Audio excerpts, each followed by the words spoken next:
Good morning, welcome to Aaron Mills Town Center. 3, 2, 1, take 2. Good morning, welcome to Aaron Mills Town Center, the home of the world's largest permanent point-of-purchase video wall installation. My name is Calvin Fluck, and I'm your video host all day here at EMTV. I want to take this opportunity to extend a very special and warm welcome to the film crew from Necessary Illusions. We've got an excellent lineup of television programming for you today, so let's get on with it. So how long have they been working on this documentary? Gosh, they've been working on it, I don't know how long, but I know every country I show up, they're always there. They're there, huh? Yeah, they were in England, they were in Japan, all over the place. Jeez. I guess they must have 500 hours worth of tape by now. But they put together a real doozy when they're done, huh? I can't imagine who's going to want to hear somebody talk for an hour, but I guess they know what they're doing. Where are y'all from? Florida. Yeah. Y'all talk like a chorus. We're making a film about Noam Chomsky. Does anybody know who Noam Chomsky is? No.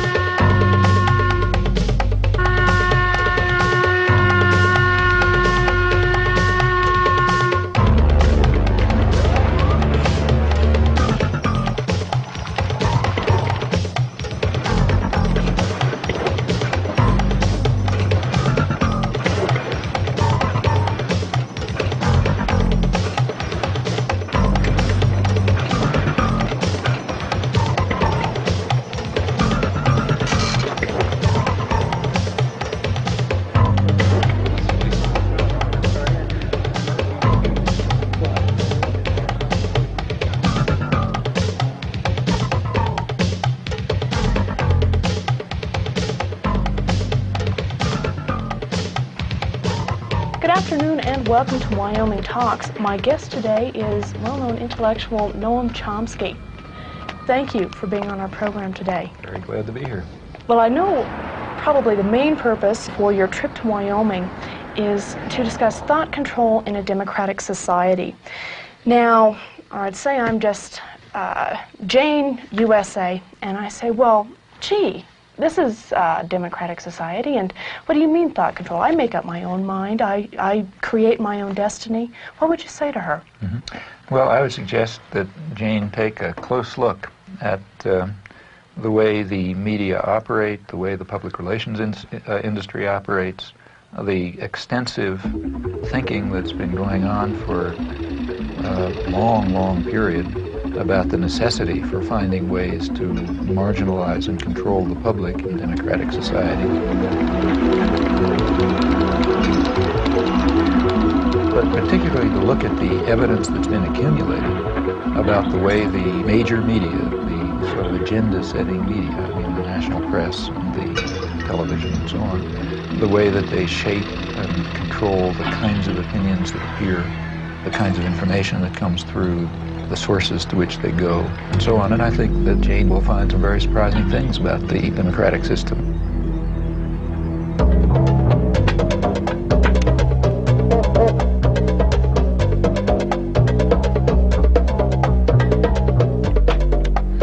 I'd like to welcome all of you to this lecture today. Several years ago, Professor Chomsky was described in the New York Times Book Review as follows: judged in terms of the power, range, novelty, and influence of his thought, Noam Chomsky is arguably the most important intellectual alive. Professor Noam Chomsky.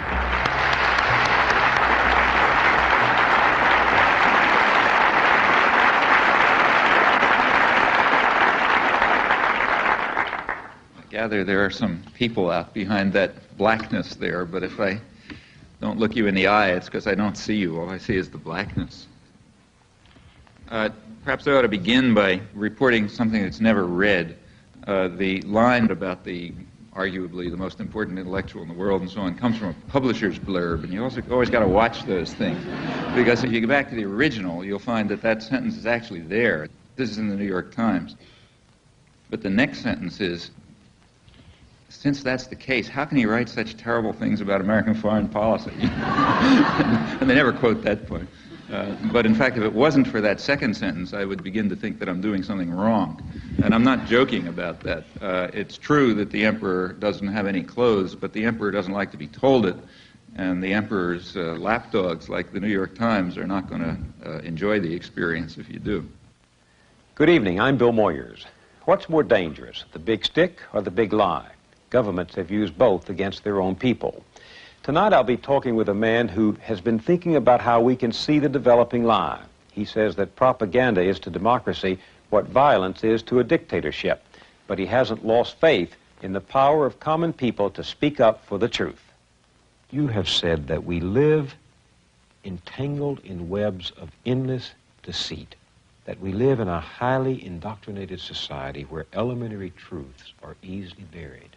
Elementary truths such as?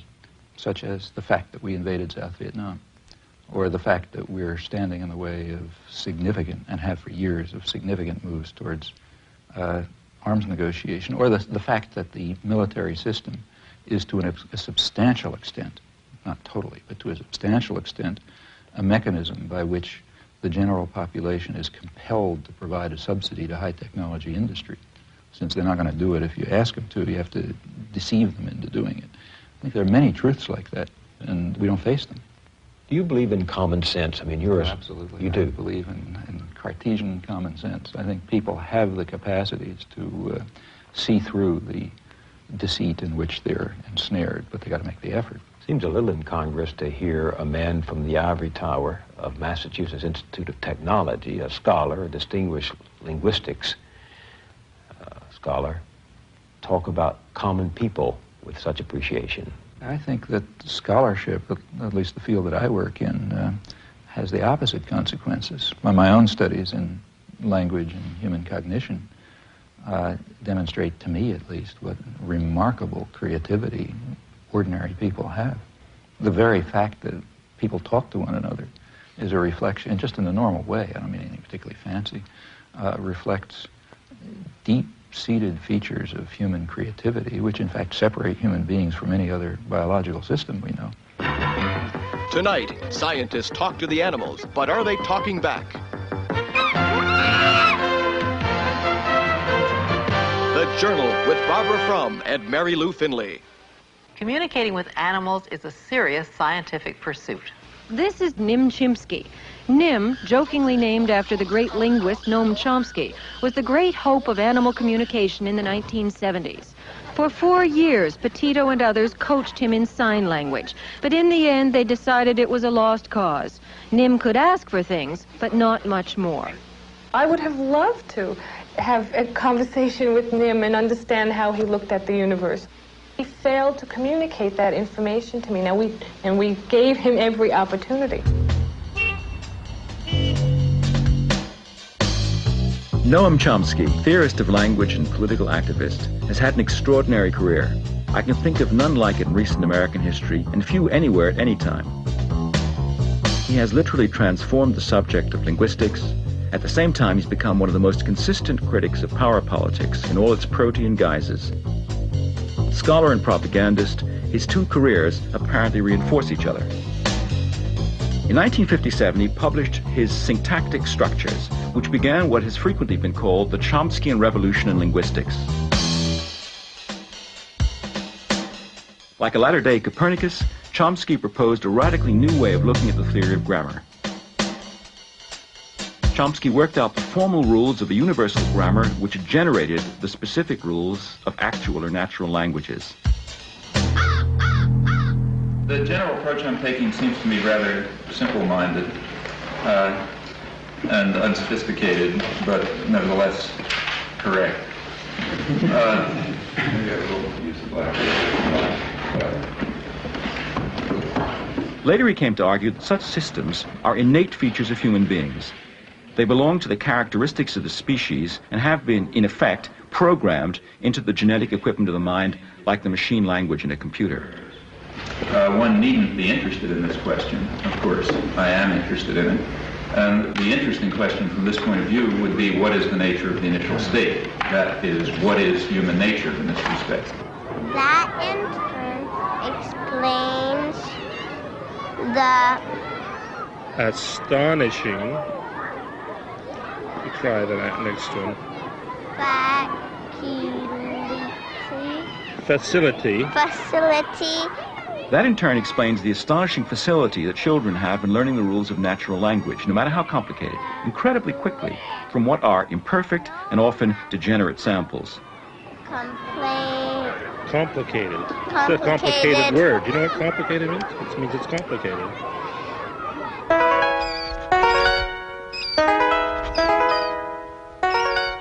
If in fact our minds were a blank slate and experience wrote on them, we would be very impoverished creatures indeed.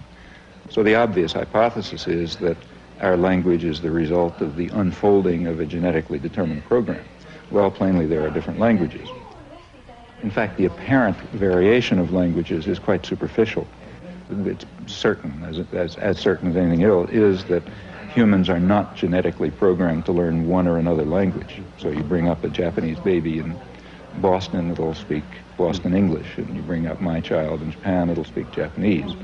And that means that from that it simply follows by logic that the basic structure of the languages must be essentially the same. Our task as scientists is to try to determine exactly what those fundamental principles are that cause the knowledge of language to unfold in the manner in which it does under particular circumstances. And incidentally, I think there is no doubt that the same must be true of other aspects of human intelligence and systems of understanding and interpretation and moral and aesthetic judgment and so on.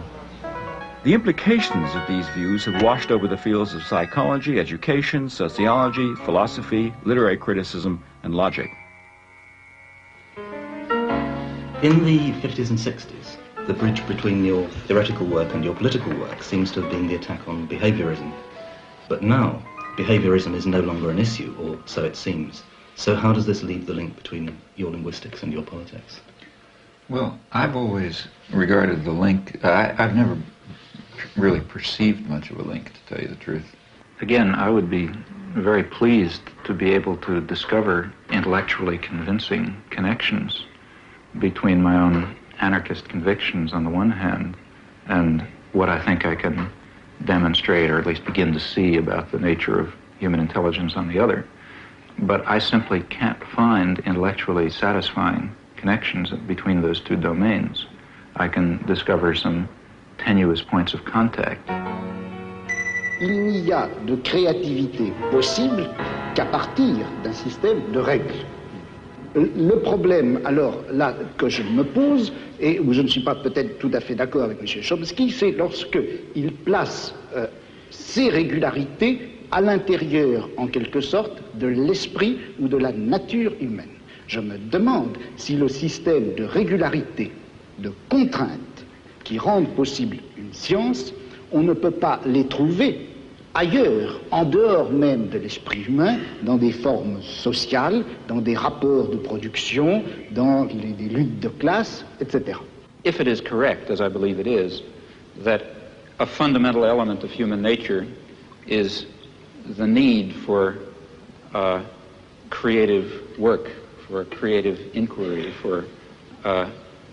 for free creation without the arbitrary limiting effects of coercive institutions, then of course it will follow that a decent society should maximize the possibilities for this fundamental human characteristic to be realized. Now, a federated, decentralized system of free associations incorporating economic as well as social institutions would be what I refer to as anarcho-syndicalism, and it seems to me that it is the appropriate form of social organization for an advanced technological society in which human beings do not have to be forced into the position of tools, of cogs in a machine. Since the 1960s, Noam Chomsky has been the voice of a very characteristic brand of rationalist libertarian socialism. He's attacked the abuses of power wherever he saw them. He's made himself deeply unpopular by his criticism of American policy, the subservience of the intelligentsia, the degradation of Zionism, the distortions of media and self-delusions in prevailing ideologies.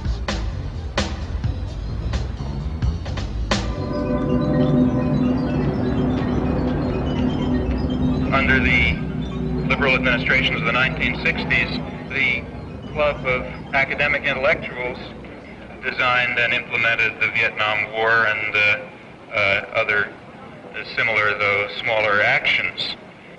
This particular community is a very relevant one to consider at a place like MIT because, of course, you're all free to enter this community. In fact, you're invited and encouraged to enter the community of technical intelligentsia and weapons designers and counterinsurgency experts and pragmatic planners of an American empire is one that you have a great deal of inducement to become associated with. The inducements, in fact, are very real. The rewards in power and affluence and prestige and authority. Jamie. This came with the mail. Be with you in a second. Oh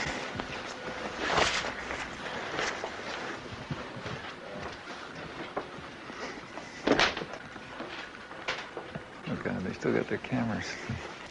Okay. Huh? I'm gonna start.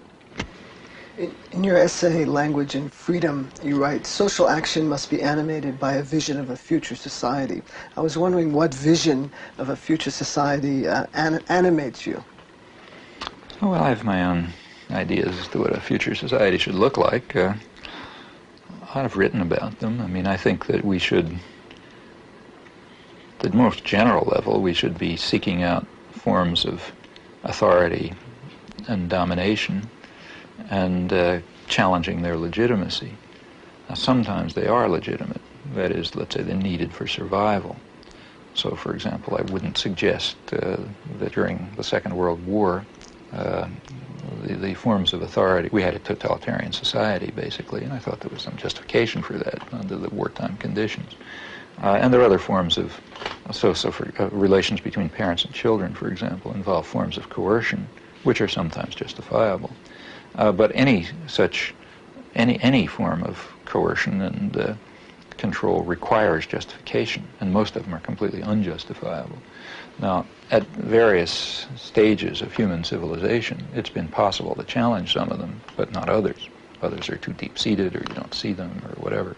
And so at any particular point, you try to detect those forms of authority and domination which are subject to change and which do not have any legitimacy, in fact, which often strike at fundamental human rights and your understanding of fundamental human nature and rights. Well, what are the major things, say, today? There are some that are being addressed in a way. The feminist movement is addressing some. The civil rights movement is addressing others. The one major one that's not being seriously addressed is the one that's really at the core of the system of domination, and that's private control over resources. And that means an attack on the fundamental structure of state capitalism. Now, I think that's in order. That's not something far off in the future. Your life work.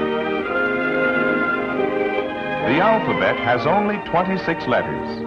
With these 26 magic symbols, however, millions of words are written every day. Nowhere else are people so addicted to information and entertainment via the printed word. Every day the world comes thumping on the American doorstep, and nothing that happens anywhere remains long a secret from the American newspaper reader. It comes to us pretty casually, the daily paper. But behind its arrival on your doorstep is one of journalism's major stories, how it got there. There is a standard view about democratic societies and the role of the media within them. It's expressed, for example, by Supreme Court Justice Powell when he spoke of the crucial role of the media in affecting the societal purpose of the First Amendment, namely enabling the public to assert meaningful control over the political process. That kind of formulation expresses the understanding that democracy requires free access to information and ideas and opinion, and the same conceptions hold not only with regard to the media, but with regard to educational institutions, publishing, the intellectual community generally. It is basic to the health of a democracy that no phase of government activity escape the scrutiny of the press.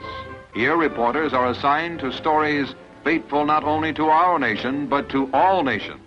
Congress, says the First Amendment, shall pass no law abridging the freedom of the press. And the chief executive himself throws open the doors of the White House to journalists representing papers of all shades of political opinion.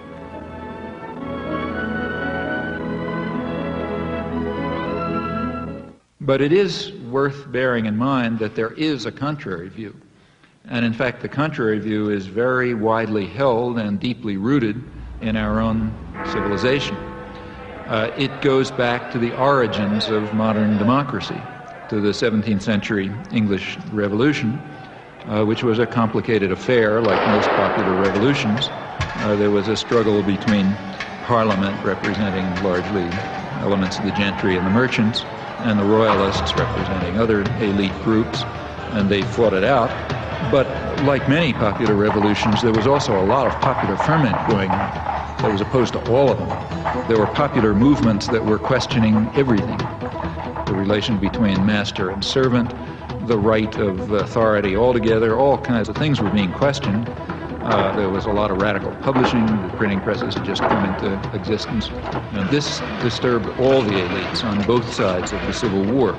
So as one historian pointed out at the time, in 1660, he criticized the radical Democrats, the ones who were calling for what we would call democracy, because they are making the people so curious and so arrogant that they will never find humility enough to submit to a civil rule. Now, underlying these doctrines, which were very widely held, is a certain conception of democracy. It's a game for elites. It's not for the ignorant masses who have to be marginalized, diverted, and controlled, of course, for their own good. The same principles were upheld in the American colonies. The dictum of the founding fathers of American democracy, that, I'm quoting, the people who own the country ought to govern it, quoting John Jay. Fire!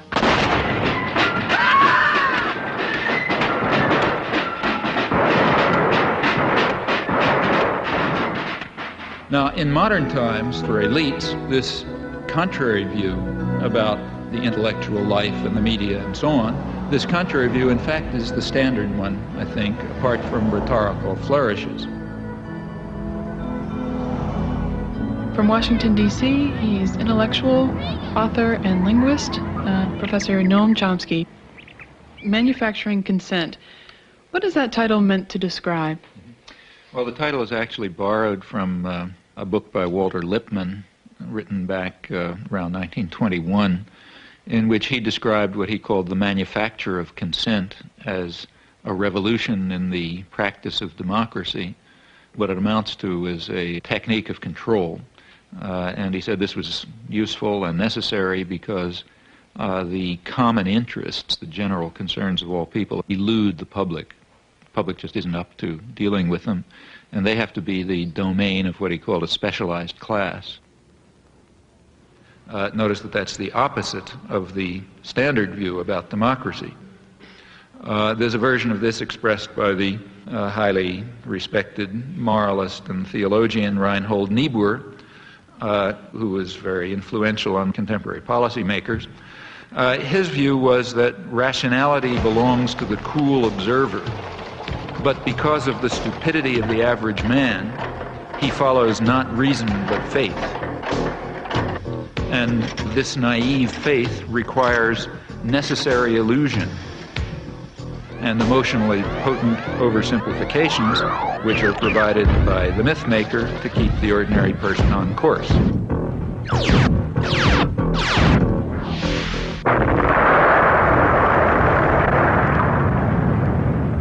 It's not the case, as the naive might think, that indoctrination is inconsistent with democracy. Rather, as this whole line of thinkers observes, it's the essence of democracy. The point is that in a military state or a feudal state or what we would nowadays call a totalitarian state, it doesn't much matter what people think, because you've got a bludgeon over their head and you can control what they do. But when the state loses the bludgeon, when you can't control people by force, and when the voice of the people can be heard, you have this problem. It may make people so curious and so arrogant that they don't have the humility to submit to a civil rule, and therefore you have to control what people think. And the standard way to do this is to resort to what in more honest days used to be called propaganda, manufacture of consent, creation of necessary illusions, various ways of either marginalizing the general public or reducing them to apathy in some fashion.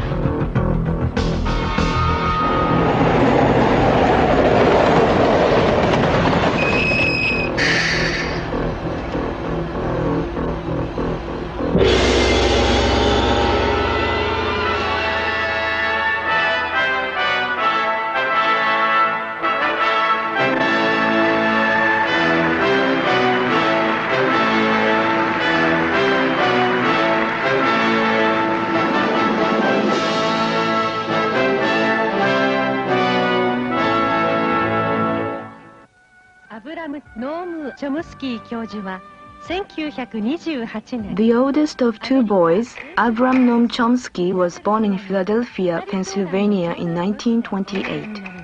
As a Jewish child, the anti-Semitism of the time affected him. Both parents taught Hebrew, and he became fascinated by literature, reading translations of French and Russian classics. He also took an interest in a grammar book written by his father on Hebrew of the Middle Ages. He recalls a childhood absorbed in reading, curled up in a sofa, often borrowing up to 12 books at once from the library. He is married to Carol, and they have 3 children. I don't like to impose on my wife and children a form of life that they certainly haven't selected for themselves, namely one of public exposure or exposure to the public media. That's their choice, and I don't believe that they have themselves selected this. I don't impose it on them. I would like to protect them from it, frankly. Second, the sort of perhaps principled point is that I'm rather against the idea, the whole notion of developing public personalities who are treated as stars of one kind or another, where aspects of their personal life are supposed to have some significance and so on. Take 1 in the reception room. You said that you were just like us. You went to school, got good grades, and what made you start being critical, and seeing the different? What started the change? Well, there are all kinds of personal factors in anybody's life. First of all, don't forget I grew up in a depression.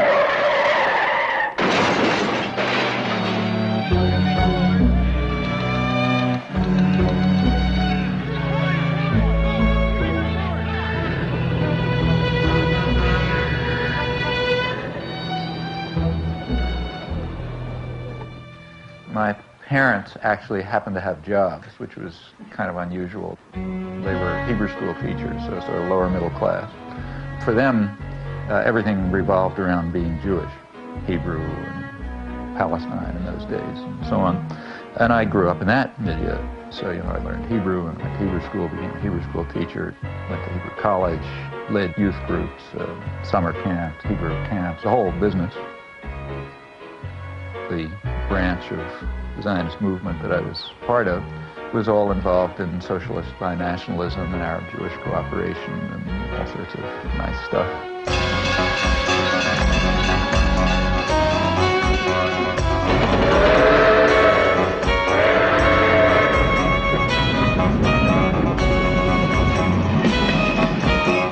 So what did they think of you hopping on a train and going up to New York and hanging out at anarchist bookstores on 4th Avenue and talking to they didn't mind your because working class relatives there? I mean, I don't want to totally trust my childhood memories, obviously, but the family was split up. Like a lot of Jewish families, it went in all sorts of directions. There were sectors that were super orthodox.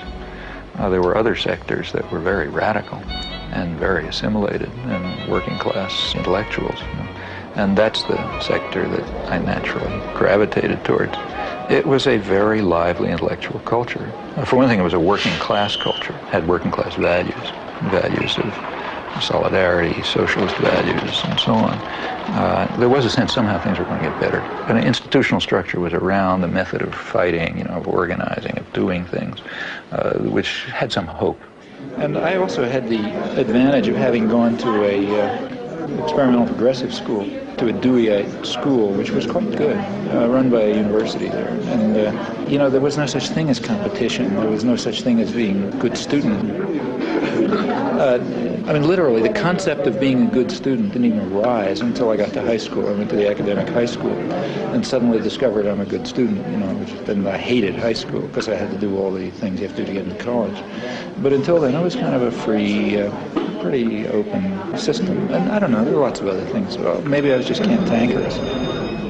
As a historian, I have read with interest and amazement your long review article of Gabriel Jackson's Spanish Civil War, and that's a very respectable piece of history, and I can appreciate how much work goes into that. When I did that work? When did you do that? I did that work in the early 1940s when I was about 12 years old.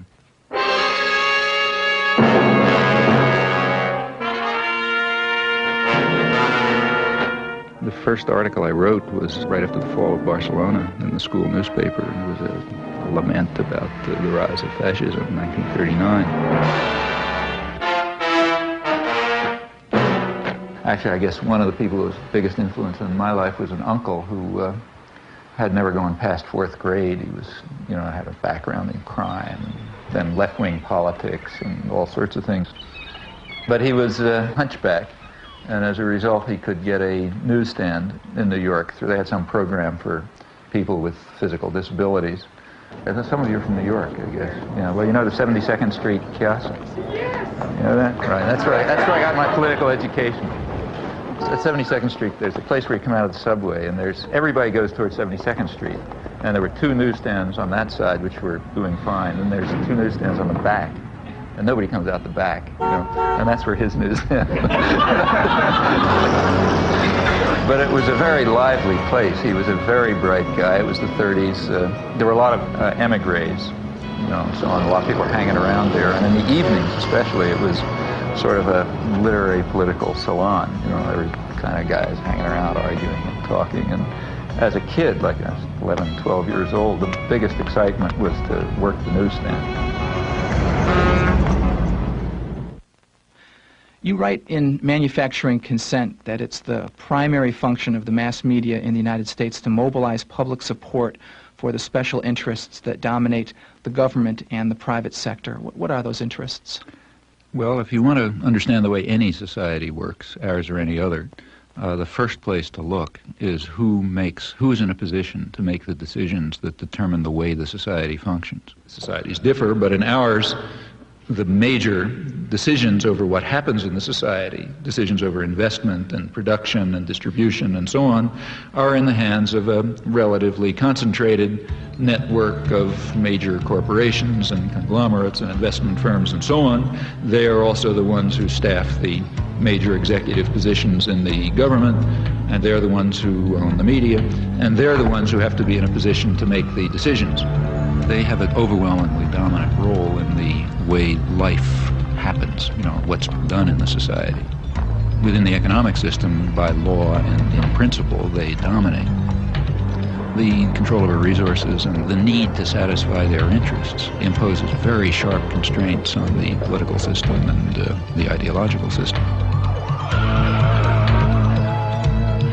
When we talk about manufacturing of consent, whose consent is being manufactured?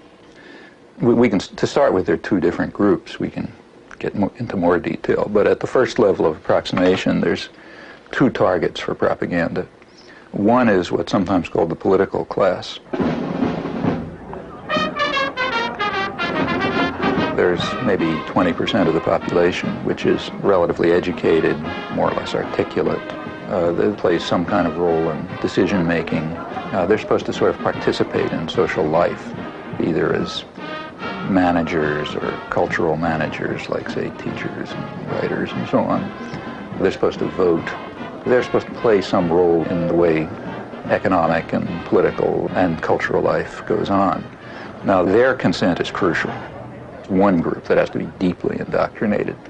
Then there's maybe 80% of the population whose main function is to follow orders and not to think, you know, and not to pay attention to anything.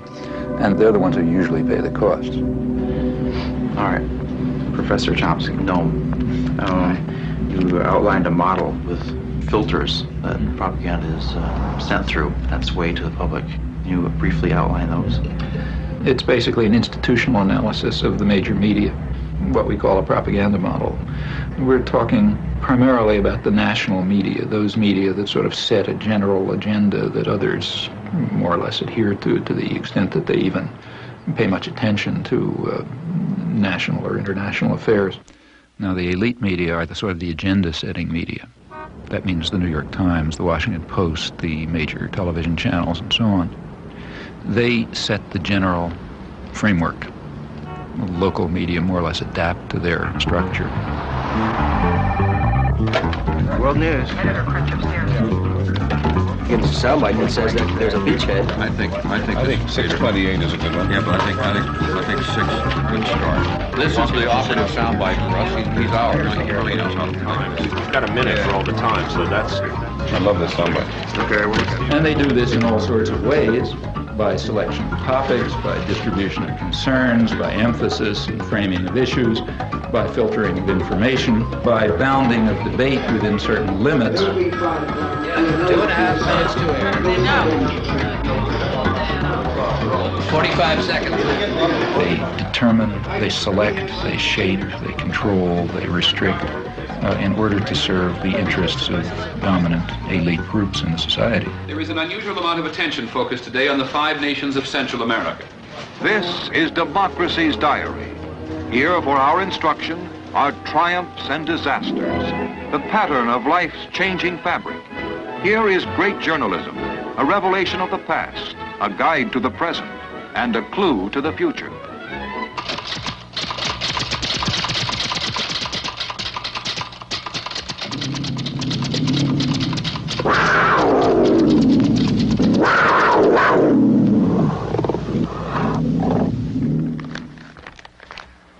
The New York Times is certainly the most important newspaper in the United States, and one could argue the most important newspaper in the world. The New York Times plays an enormous role in shaping the perception of the current world on the part of the politically active, educated classes. Also, the New York Times has a special role, and I believe its editors probably feel that they bear a heavy burden in the sense that the New York Times creates history. What happened years ago may have a bearing on what happens tomorrow. Millions of clippings are preserved in the Times library, all indexed for instant use, a priceless archive of events and the men who make them. That is, history is what appears in the New York Times archives. The place where people will go to find out what happened is the New York Times. Therefore, it's extremely important, if history is going to be shaped in an appropriate way, that certain things appear, certain things not appear, certain questions be asked, other questions be ignored, and that issues be framed in a particular fashion. Now, in whose interests is the history being so shaped? Well, I think that's not very difficult to answer. The process by which people make up their minds on this is a much more mysterious process than you would ever guess from reading Manufacturing Consent. There is a saying about legislation that legislation is like making sausage. That the less you know about how it's done, the better for your appetite. The same is true of this business. If you're in a conference in which decisions are being made on what to put on page 1 or what not, you would get, I think, the impression that important decisions were being made in a flippant and frivolous way. But in fact, given the pressures of time to trying to get things out, you resort to a kind of a shorthand. And you have to fill that paper up every day. It's curious in a kind of a mirror image way that Professor Chomsky is in total accord with Reed Irvine, who at the right-wing end of the spectrum says exactly what Chomsky does about the insinuating influence of the press, of the big media, as, quote, agenda setters, to use one of the great buzzwords of the time. And, of course, Reed Irvine sees this as a left-wing conspiracy of foisting liberal ideas in both domestic and foreign affairs on the American people. But in both cases, I think that the premise really is an insult to the intelligence of the people who consume news. Now, to eliminate confusion, all of this has nothing to do with liberal or conservative bias. According to the propaganda model, both liberal and conservative wings of the media, whatever those terms are supposed to mean, fall within the same framework of assumptions. In fact, if the system functions well, it ought to have a liberal bias, or at least appear to, because if it appears to have a liberal bias, that will serve to bound thought even more effectively. In other words, if the press is indeed adversarial and liberal and all these bad things, then how can I go beyond it? They're already so extreme in their opposition to power that to go beyond it would be to take off from the planet. So therefore it must be that the presuppositions that are accepted in the liberal media are sacrosanct, can't go beyond them. And a well-functioning system would in fact have a bias of that kind. The media would then serve to say, in effect, thus far and no further. We ask, what would you expect of those media on just relatively uncontroversial, guided free market assumptions? And when you look at them, you find a number of major factors entering into determining what their products are. These are what we call the filters. So one of them, for example, is ownership. Who owns them? The major agenda-setting media, after all, what are they? As institutions in the society, what are they? Well, in the first place, they are major corporations, in fact, huge corporations. Furthermore, they're integrated with and sometimes owned by even larger corporations, conglomerates. So, for example, by Westinghouse and GE and so on.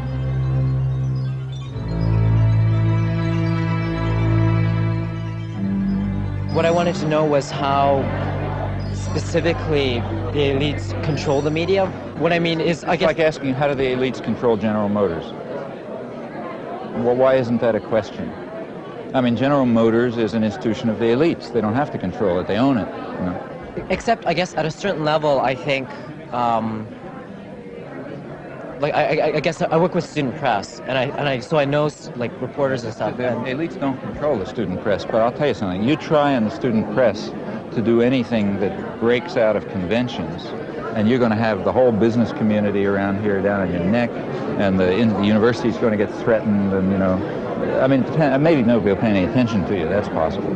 But if you get to the point where they don't stop paying attention to you, the pressures will start coming. Because there are people with power.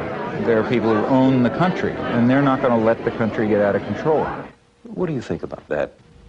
This is the old cabal theory that somewhere there's a room with a baize-covered desk, and there are a bunch of capitalists sitting around, and they're pulling strings. These rooms don't exist. I mean, I hate to tell Noam Chomsky this. You don't share that. I think it is the most absolute rubbish I've ever heard. This is the current fashion in the universities. You know, it's patent nonsense, and I think it's nothing but a fashion. It's a way that intellectuals have of feeling like a clergy. I mean, there has to be something wrong.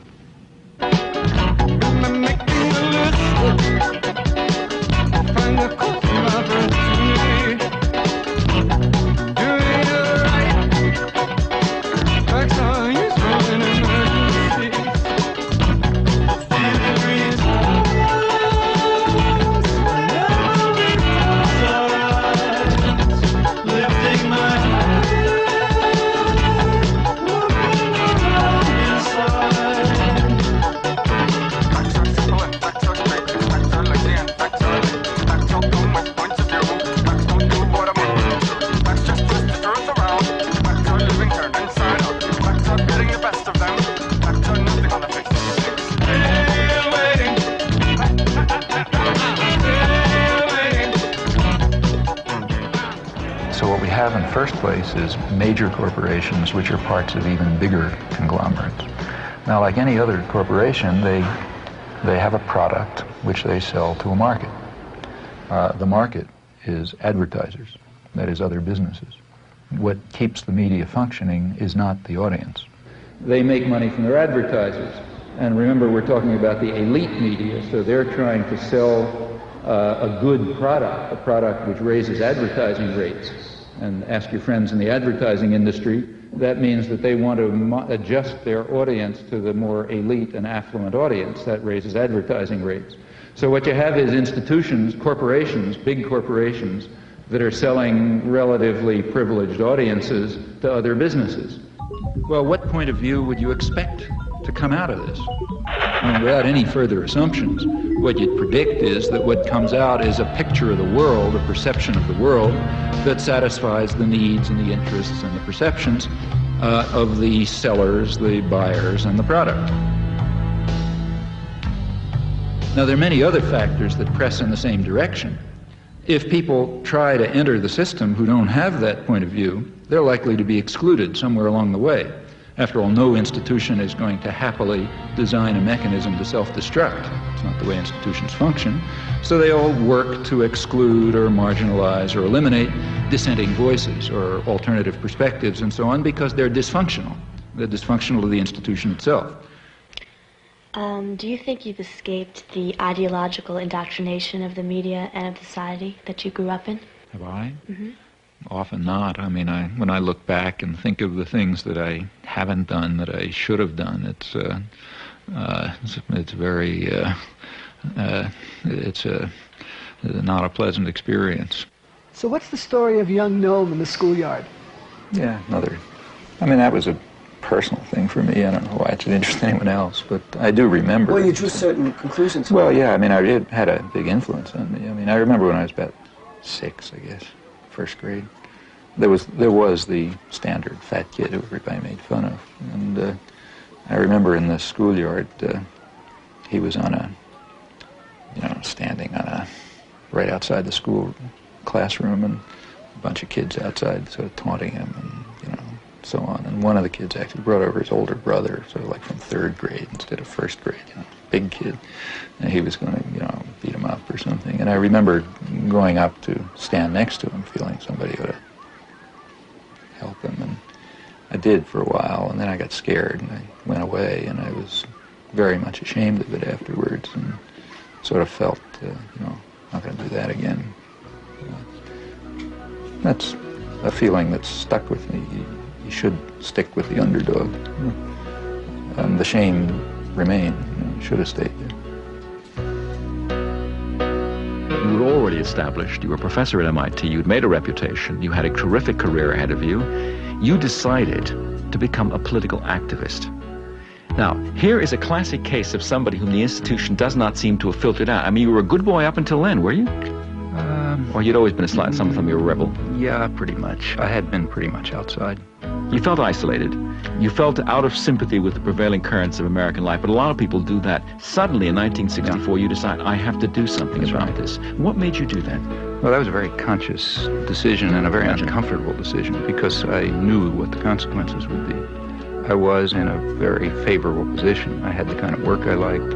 We had a lively, exciting department. The field was going well. Personal life was fine. I was living in a nice place, children growing up. Everything looked perfect, and I knew I was giving it up. And at that time, remember, it was not just giving talks. I began involved right away in resistance. And I expected to spend years in jail and came very close to it. In fact, my wife went back to graduate school in part because we assumed she's going to have to support the children. These were the expectations.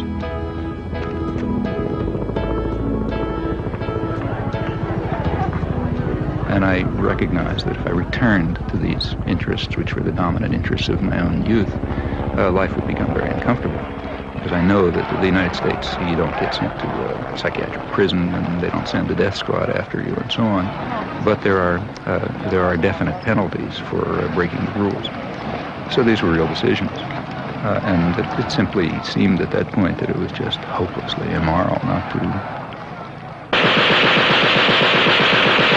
I'm Noam Chomsky. I'm on the faculty at MIT, and I've been getting more and more heavily involved in anti-war activities for the last few years.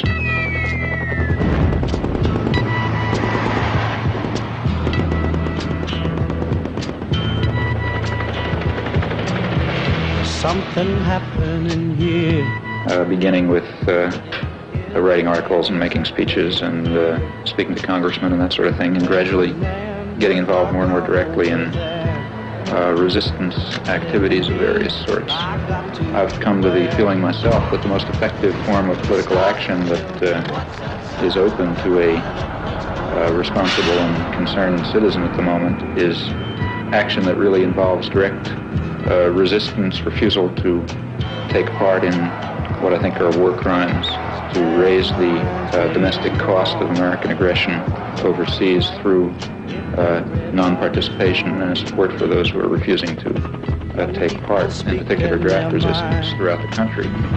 Getting so much resistance from behind. Time we stop. Hey, what's that sound? Everybody look what's growing. I think that we can see quite clearly some very, very serious defects and flaws in our society, our level of culture, our institutions, which are going to have to be corrected by operating outside of the framework that is commonly accepted. I think we're going to have to find new ways of political action. In the street, singing songs and carrying signs, mostly Satan they call our signs. It's time we stop. Hey, what's that sound? Everybody look what's going now.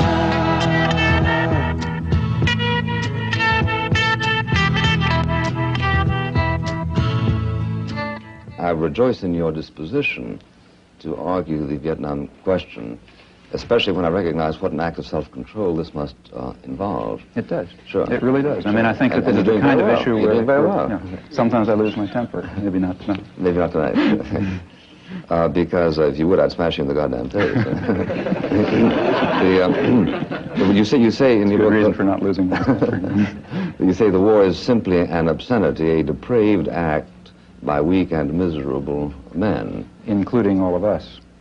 Including myself. Well, including that's the next sentence. Same sentence. Sure, because you count everybody in the company of the guilty. I think that's true in this case. Yeah, but see, one of the points I was trying... This is a theological observation, isn't it? No, I don't think so. Because as somebody points out, if everybody's guilty of everything, then nobody's guilty of anything. No, I don't. Well, no, I don't believe that. See, I think the point that I'm trying to make, and I think ought to be made, is that the real, at least to me, I say this elsewhere in the book, what seems to me a very, in a sense, terrifying aspect of our society and other societies is the equanimity and the detachment with which sane, reasonable, sensible people can observe such events. I think that's more terrifying than the occasional Hitler or LeMay or other that crops up.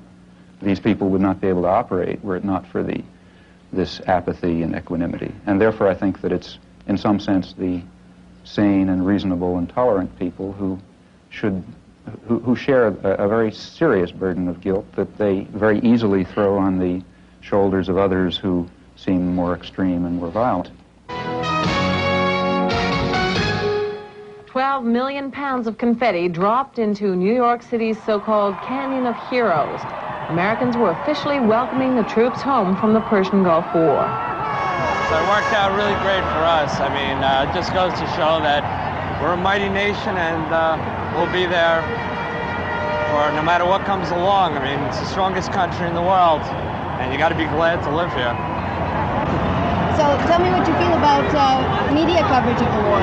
I guess it was good. It got to be a bit much after a while, but I guess it was good to know everything, you know. I guess in Vietnam you didn't really know a lot was going on, but here you pretty much up to the moment on everything, so I guess it was good to be informed. For the first time, because of technology, we have the ability to be live from many locations around the globe.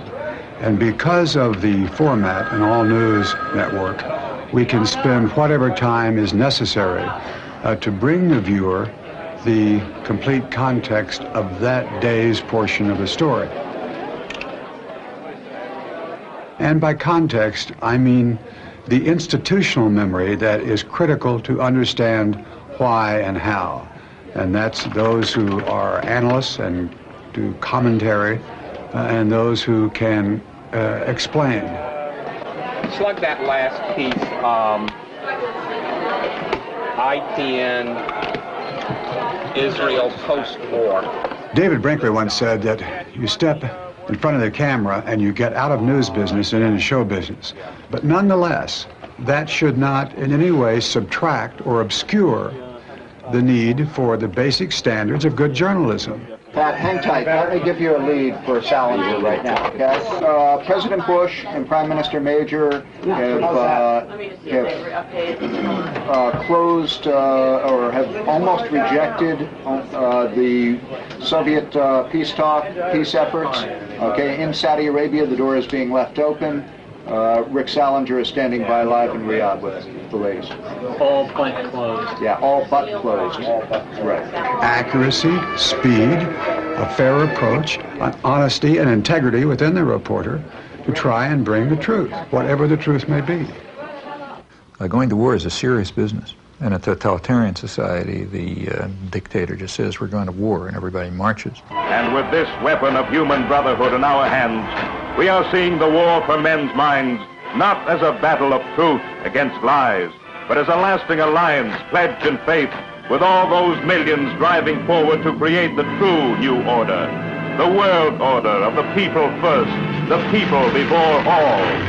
In a democratic society, the theory is that if the political leadership is committed to war, they present reasons, and they got a very heavy burden of proof to meet, because a war is a very catastrophic affair, as this one proved to be. The role of the media at that point is to present the relevant background. For example, the possibilities of peaceful settlement, such as what they may be, have to be presented, and then to present to offer a forum, in fact encourage a forum of debate over this very dread decision to go to war and in this case kill hundreds of thousands of people and leave two countries wrecked and so on. That never happened.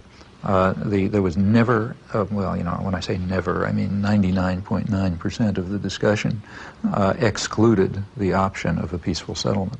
At Washington's Office of War Information falls one of the most vital and constructive tasks of this war. This is a people's war, and to win it, the people ought to know as much about it as they can. This office will do its best to tell the truth and nothing but the truth, both at home and abroad. First weapon in this worldwide strategy of truth is the great machine of information represented by the free press, with its powers of molding public thought and leading public action, with all its lifelines for the exchange of new ideas between fighting nations spread across the earth. Every time George Bush would appear and say there will be no negotiations, there would be 100 editorials the next day lauding him for going the last mile for diplomacy. If he said you can't reward an aggressor, instead of cracking up in ridicule the way people did in civilized sectors of the world, like the whole third world, the media said, oh man, a fantastic principle, you know. The invader of Panama, the only head of state, stands condemned for aggression in the world. The guy who was head of the CIA during the Timor aggression, you know, he says aggressors can't be rewarded. The media just applauded. The motion picture industry, with its worldwide organization of newsreel camera crews, invaluable for bringing into vivid focus the background drama and perspectives of the war. Mobilized, too, in this all-out struggle for men's minds are the radio networks, with all their experience in the swift reporting of great occasion and event. From every strategic center and frontline stronghold, their reporters are sending back the lessons of new tactics, new ways of war. The result was it's a media war. I mean, there's tremendous fakery all along the line. The UN is finally living up to its mission, you know, wondrous sea change, the New York Times told us. The only wondrous sea change was that for once the United States didn't veto a Security Council resolution against aggression. People don't want a war unless you have to have one, and they would have known that you don't have to have one. Well, the media kept people from knowing that, and that means we went to war very much in the manner of a totalitarian state, thanks to the media subservience. That's the big story.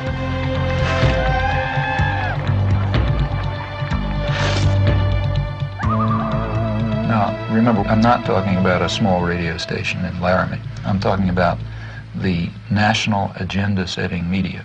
If you're on a radio news show in Laramie, chances are very strong that you pick up what was in the Times that morning and you decide that's the news. In fact, if you follow the AP wires, you find that in the afternoon, they send across tomorrow's front page of the New York Times. That's so that everybody knows what the news is. And the perceptions and the perspectives and so on are sort of transmitted down, and not to the precise detail, but the general picture is pretty much transmitted elsewhere. The foreign news comes here to the foreign news desk. The editor is Bob Hanley. Bob, I suppose you get far more foreign news than you can possibly use in the paper. Yes, we do. We get a great deal more than we can accommodate in a day. And your job is to weed it out, I suppose. This is the selection center, as it were. And when I have selected it, I pass it across the desk to one or the other of these sub-editors. It comes back to me, and on this chart, I design the page. That is page 1 and page 2.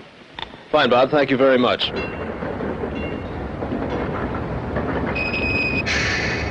Why do you want to make a film about media? Well, Such a nice, quiet town. it's a beautiful town. Well, we're making a film about the mass media, so we thought, whatever, what a good place You to want to know come. where they got the name? So maybe you could start by introducing yourself. Yes, I'm Bowden Senko. I'm the Main Street manager and the executive director of the Media Business Authority, and we are in Media, Delaware County, in the southeastern part of Pennsylvania. Media is called everybody's hometown. The motto was developed as a way to promote the community. We're a very high promotion conscious community. When you walk through media, you'll be treated very well, and you find that people have taken the idea of being everybody's hometown to heart. The local paper, the Talk of the Town. The Town Talk. Do you read that? Yes, I read the Town Talk, yes. What do you think the difference is between the Wall Street Journal and the Talk of Oh, well, I mean, the Town Talk is completely local news, and it's fun, it's nice to read, it's interesting. You read about your neighbors and see what's going on in the school district and things like that. We're in business to make bucks, just like the big daily newspapers and just like the big radio stations, and we do quite well. And rightfully so, because we work very hard at it. I just want to show you a copy of the paper here, the way it is this week.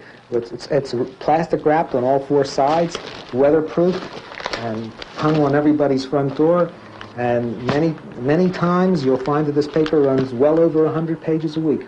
This particular edition, you have to remember there are 5 editions. This happens to be the Central Delaware County edition, which is the edition that covers Media, Pennsylvania.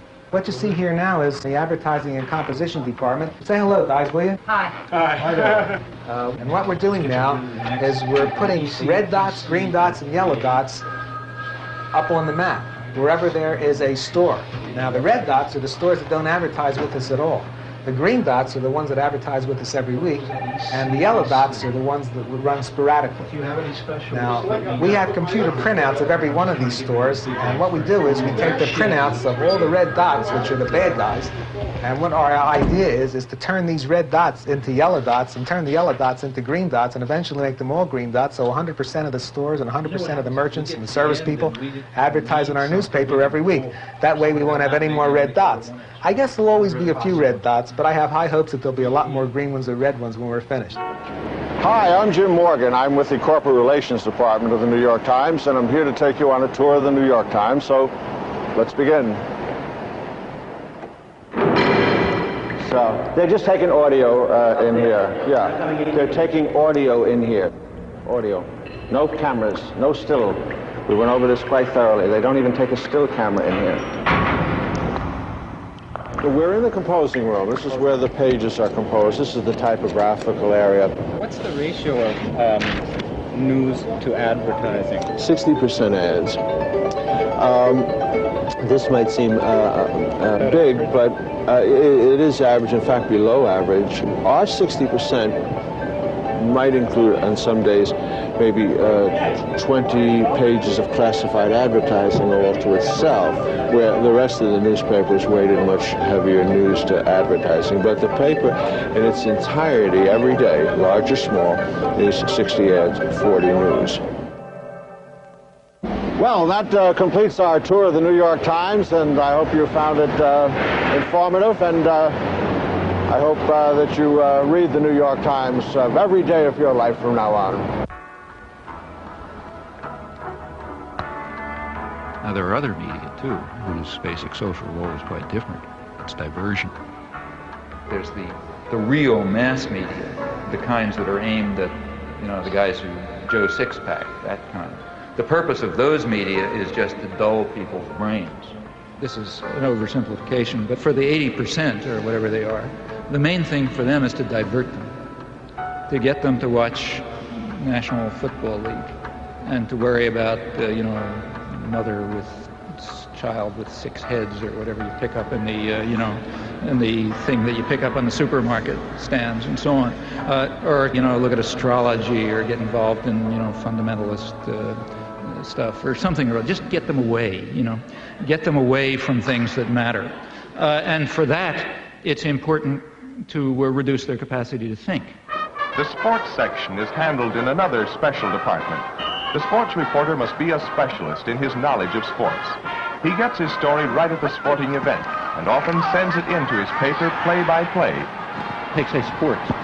That's another crucial example of the indoctrination system, in my view.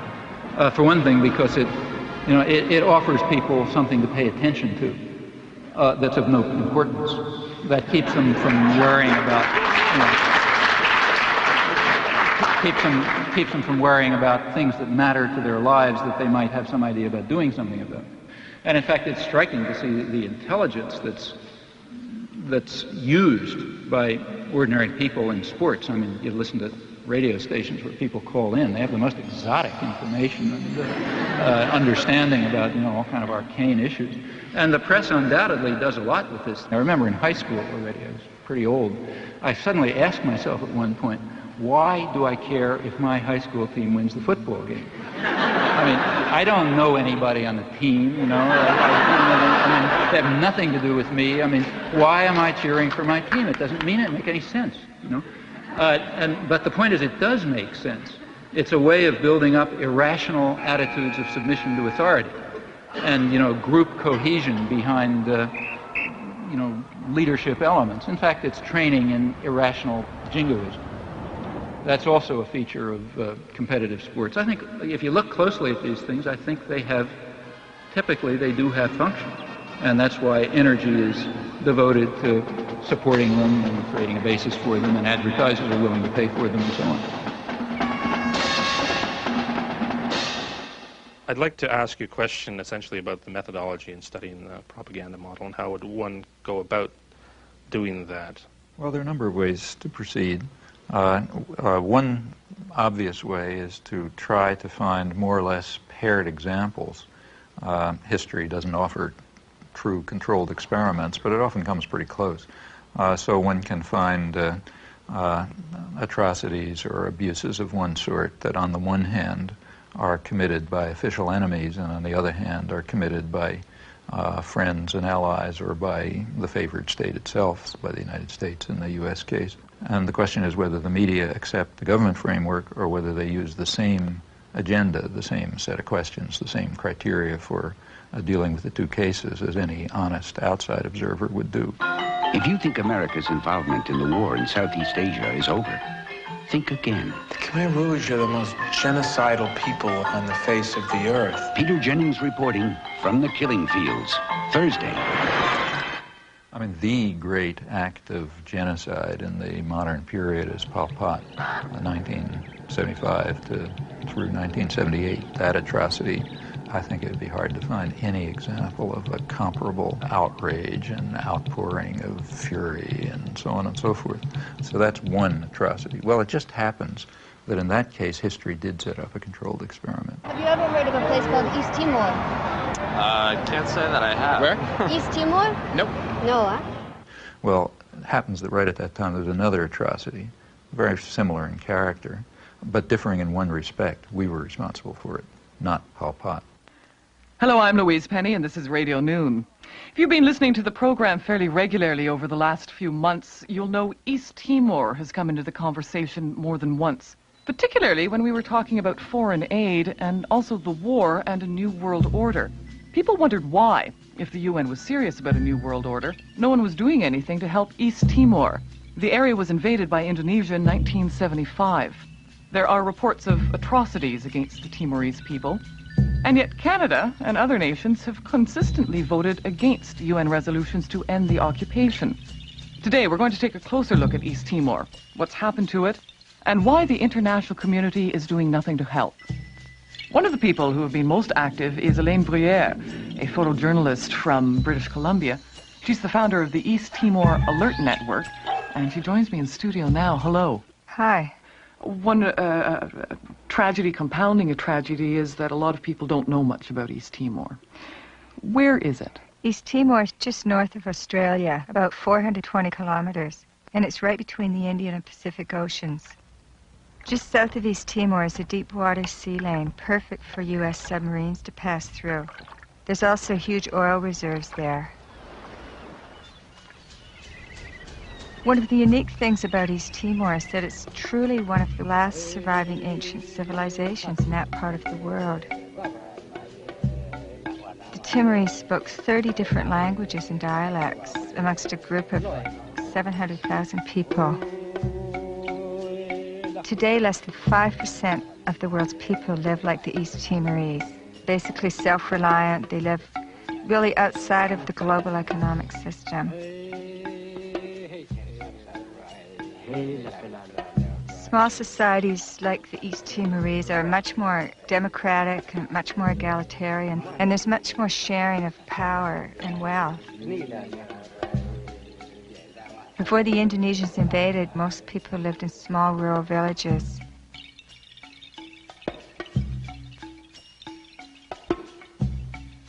The old people in the village were like the university. They passed on tribal wisdom from generation to generation. Children grew up in a safe, stimulating, nurturing environment.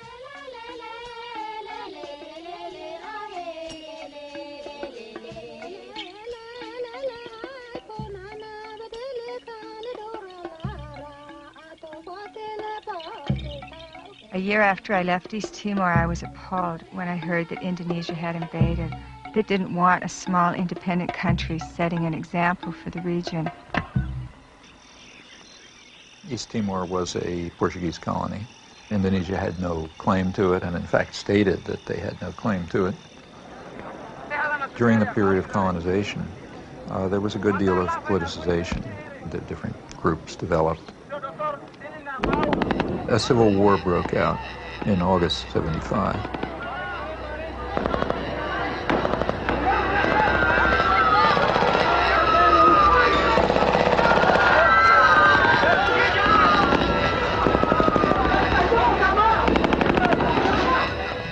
It ended up in a victory for Fredlin, which was one of the groupings, described as populist Catholic in character with some typical leftish rhetoric. Indonesia at once started intervening. What's the situation? When did those ships come in? They start arriving since Monday. 6, 7 boats together, very close to our border. No, they're not there just for fun, you know. They're preparing a massive operation. Something happened here last night that moved us very deeply. It was so far outside our experience as Australians that we'll find it very difficult to convey to you, but we'll try. Sitting on woven mats under a thatched roof in a hut with no walls, we were the target of a barrage of questioning from men who know they may die tomorrow and cannot understand why the rest of the world does not care. That's all they want, for the United Nations to care about what is happening here. The emotion here last night was so strong that we, all three of us, felt we should be able to reach out into the warm night air and touch it. Greg Shackleton at an unnamed village, which we'll remember forever in Portuguese Timor.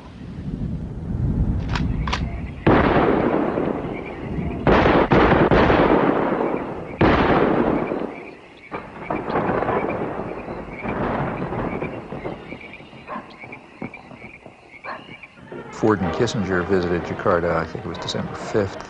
We know that they had requested that Indonesia delay the invasion until after they left because it would be too embarrassing. And within hours, I think, after they left, the invasion took place on December 7th. What happened on December 7th in 1975 is just one of the great evil deeds of history. Early in the morning, bombs began dropping on Dili. The number of troops that invaded Dili that day almost outnumbered the entire population of the town. And for 2 or 3 weeks, they just killed people. E quando eu vi dizer fogo, eu deitei-me logo, pus-me logo no chão. Pus-me no chão e só senti os corpos a caírem por cima de mim. pareciam folhas, né? Caíram por cima de mim. E acompanhado de gritos, outros a chamarem pela mãe, a esposa, né? Aquilo era mesmo terrível. This council must consider Indonesian aggression against East Timor as the main issue of the discussion. When the Indonesians invaded, the UN reacted as it always does, calling for sanctions and condemnation and so on. Various watered-down resolutions were passed, but the U.S. was very clearly not going to allow anything to work.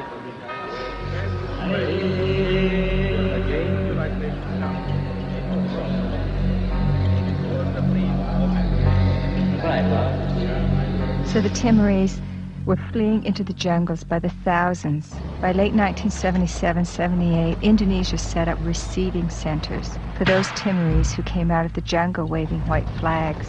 Those the Indonesians thought were more educated or who were suspected of belonging to Frelimo or other opposition parties were immediately killed. They took women aside and flew them off to Dili in helicopters for use by the Indonesian soldiers. They killed children and babies. But in those days, their main strategy and their main weapon was starvation. By 1978, it was approaching really genocidal levels. The church and other sources estimated about 200,000 people killed. The U.S. backed it all the way. The U.S. provided 90% of the arms. Right after the invasion, arms shipments were stepped up. When the Indonesians actually began to run out of arms in 1978, the Carter administration moved in and increased arms sales, and other Western countries did the same. Canada, England, Holland, and everybody who could make a buck was in there trying to make sure they could kill more Timorese. There is no Western concern for issues of aggression, atrocities, human rights abuses, and so on, if there's a profit to be made from them. Nothing could show it more clearly than this case. It wasn't that nobody had ever heard of East Timor. Crucial to remember that there was plenty of coverage in the New York Times and elsewhere before the invasion. The reason was that there was concern at the time over the breakup of the Portuguese Empire and what that would mean. There was a fear that it would lead to independence or Russian influence or whatever. After the Indonesians invaded, the coverage dropped. There was some, but it was strictly from the point of view of the State Department and Indonesian generals, never a Timorese refugee.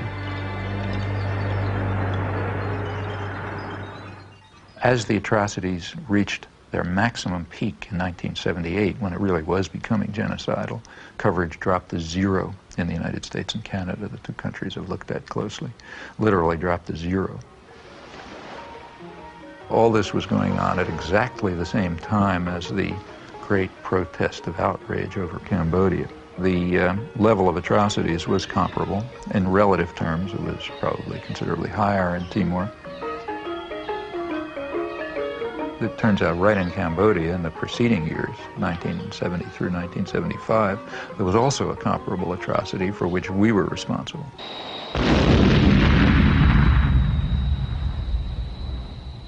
The major U.S. attack against Cambodia started with the bombings of the early 1970s. They reached a peak in 1973, and they continued up till 1975. They were directed against inner Cambodia. Very little is known about them because the media wanted it to be secret. They knew it was going on, they just didn't want to know what was happening. The CIA estimates about 600,000 killed during that 5-year period, which is mostly either U.S. bombing or a U.S.-sponsored war. So that's pretty significant killing. But also the conditions in which it left Cambodia were such that high U.S. officials predicted that about 1 million people would die in the aftermath, just from hunger and disease because of the wreckage of the country. Pretty good evidence from U.S. government sources and scholarly sources that the intense bombardment was a significant force, maybe a critical force in building up peasant support for the Khmer Rouge, who before that were a pretty marginal element. Well, that's just the wrong story. After 1975, atrocities continued, and that became the right story, because now they're being carried out by the bad guys. Well, it was bad enough. In fact, current estimates are that, well, you know, they vary. I mean, the CIA claimed 50 to 100,000 people killed, and maybe another 1 million or so who died one way or another. Michael Vickery is the one person who's given a really close, detailed analysis. His figure is maybe 750,000 deaths above the normal. Others, like Ben Kiernan, suggest higher figures, but so far without a detailed analysis. Anyway, it was terrible, no doubt about it. Although the atrocities, the real atrocities, were bad enough, they weren't quite good enough for the purposes needed. Within a few weeks after the Khmer Rouge takeover, the New York Times was already accusing them of genocide. At that point, maybe a couple hundred or maybe a few thousand people had been killed. And from then on, it was a drumbeat, a chorus of genocide.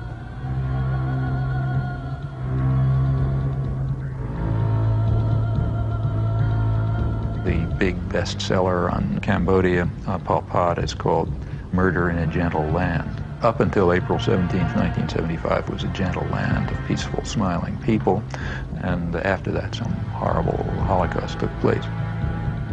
Very quickly, a figure of 2 million killed was hit upon. In fact, what was claimed was that the Khmer Rouge boast of having murdered 2 million people. Facts are very dramatic. In the case of atrocities committed by the official enemy, extraordinary show of outrage. Exaggeration, no evidence required, faked photographs are fine, anything goes. Also, vast amount of lying. I mean, an amount of lying that would have made Stalin cringe.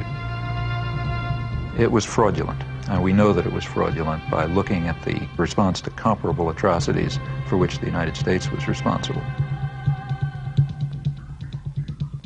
Early 70s Cambodia, Timor, two very closely paired examples. Well, the media response was quite dramatic.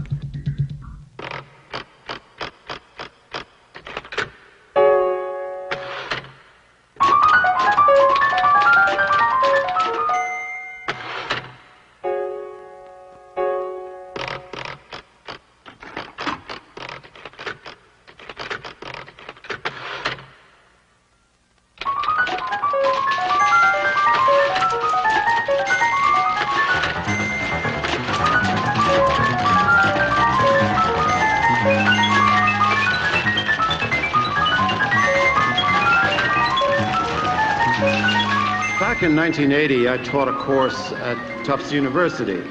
Well, Chomsky came around to this class.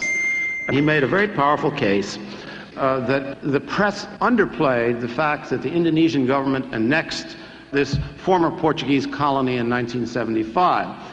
And that if you compare it, for example, with Cambodia, where there was acreage of things, that this was a communist atrocity, whereas the other was not a communist atrocity. Well, I got quite interested in this, and I went to talk to the then deputy foreign editor of the Times. And I said, you know, we've had very poor coverage on this. And he said, you're absolutely right. There are a dozen atrocities around the world that we don't cover. This is one for various reasons.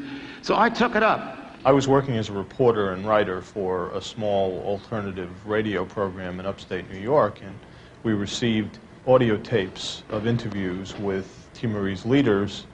And we were quite surprised that, given the level of American involvement, that there was not more coverage, indeed practically any coverage, of the large-scale Indonesian killing in the mainstream American media.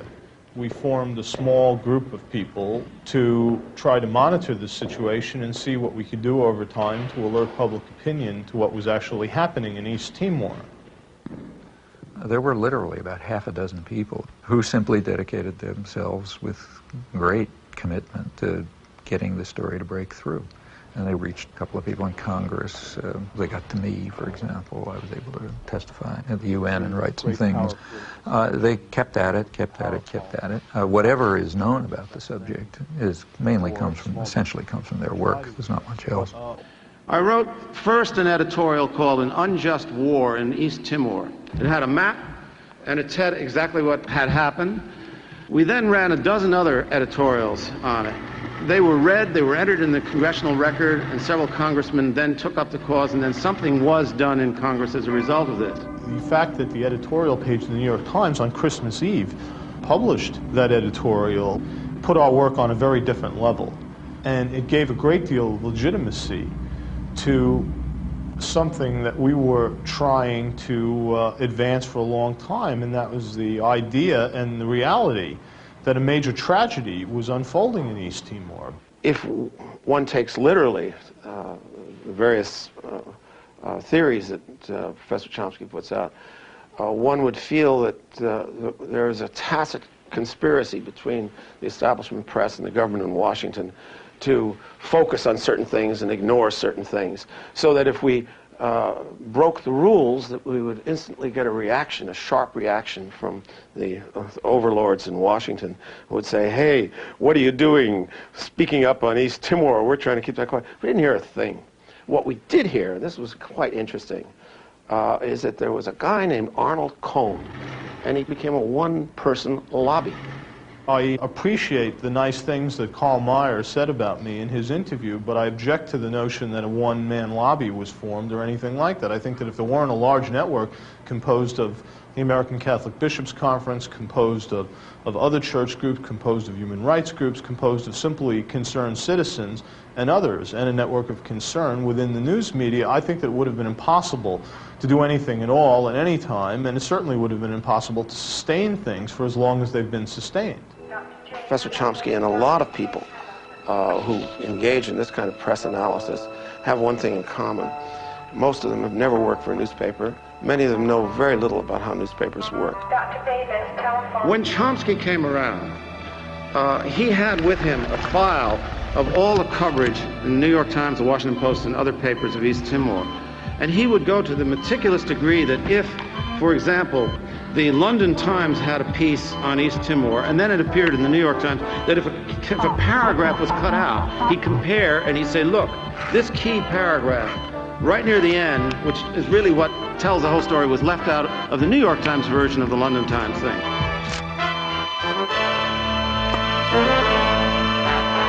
There was a story in the London Times which is pretty accurate. The New York Times revised it radically. They didn't just leave the paragraph out. They revised it and gave it a totally different cast.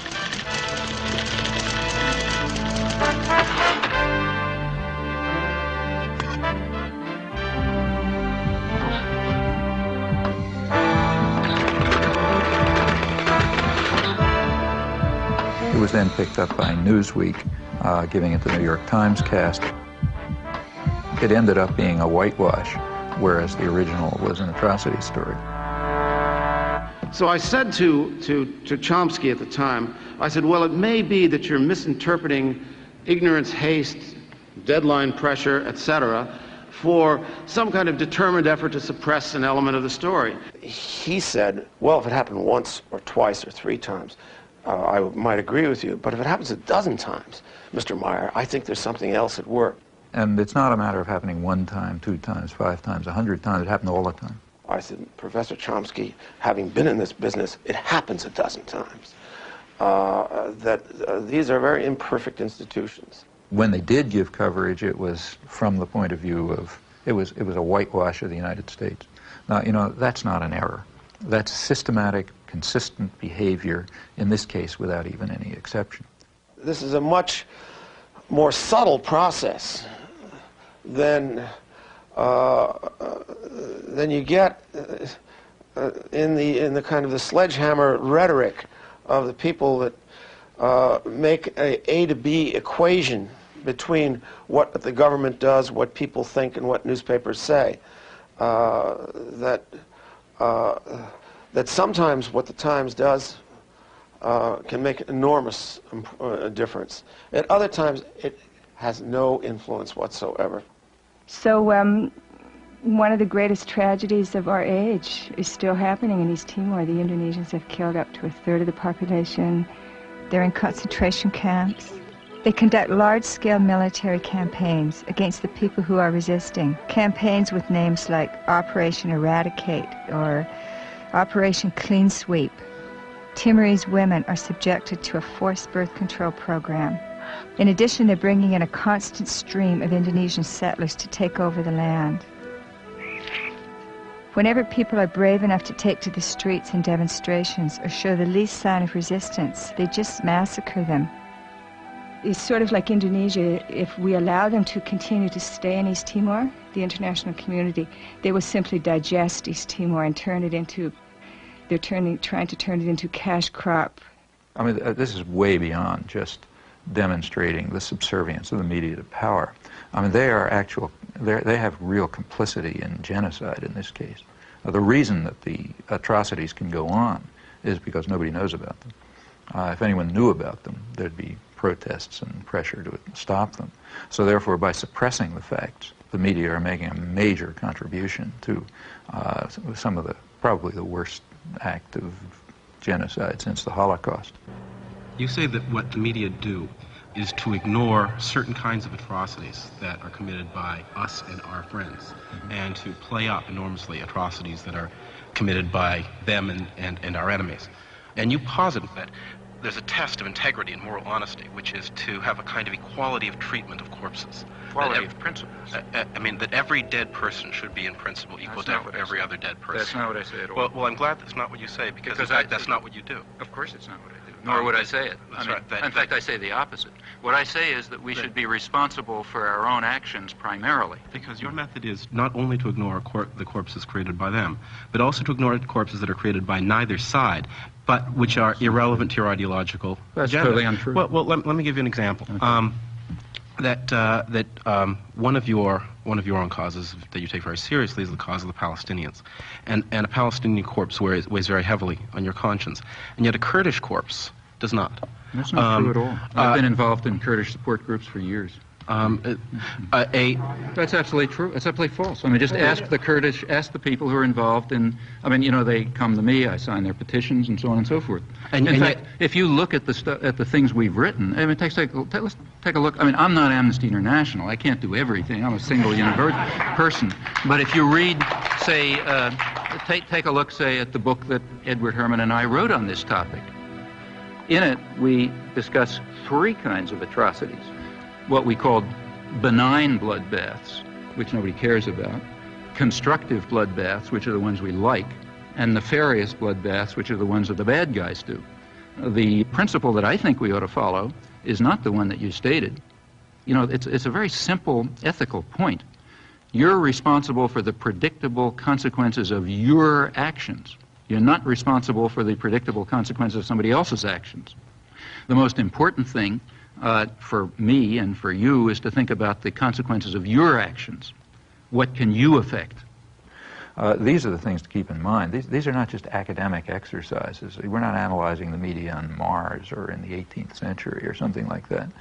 We're dealing with real human beings who are suffering and dying and being tortured and starving because of policies that we are involved in.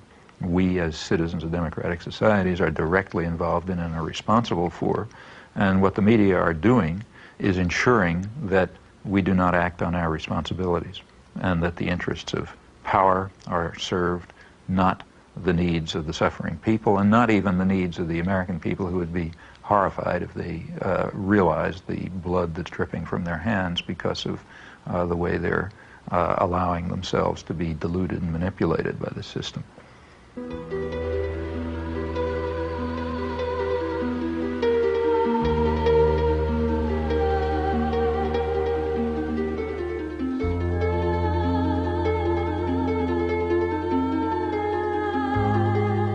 What about the third world? Well, despite everything, and it's pretty ugly and awful, these struggles are not over. The struggle for freedom and independence never is completely over.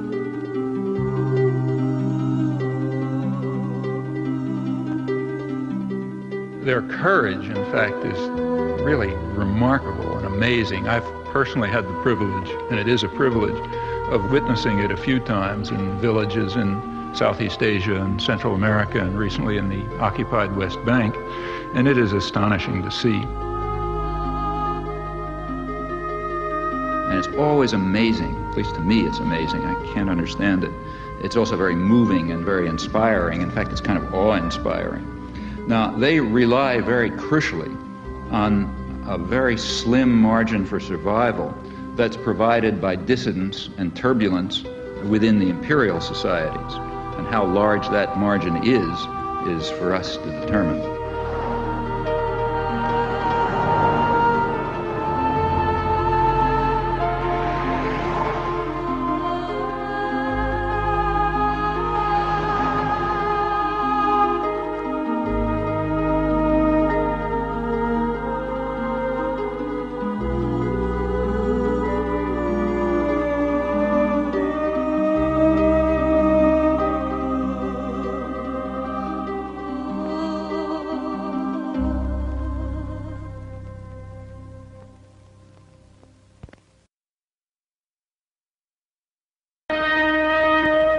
today's on-the-spot assignment, we're going to see just what's behind the making of movies.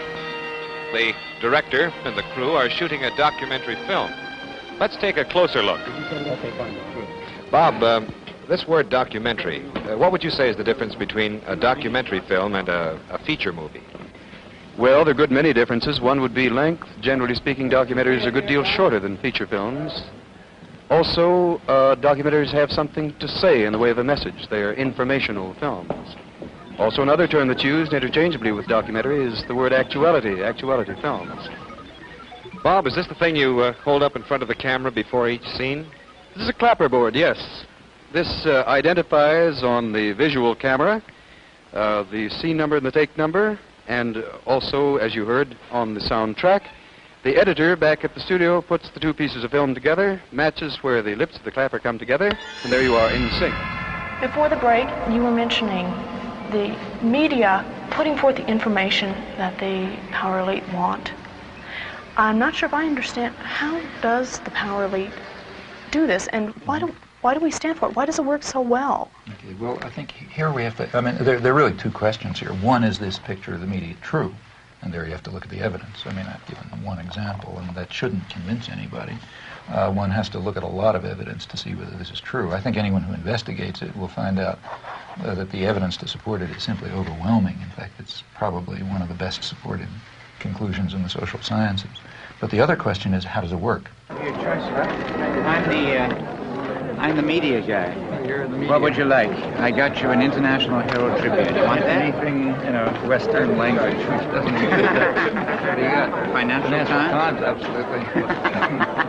That's the only paper that tells the truth. Did you get the one where they've been debating back and forth? NRC Handelsblatt. Handelsblatt. Okay, that's the...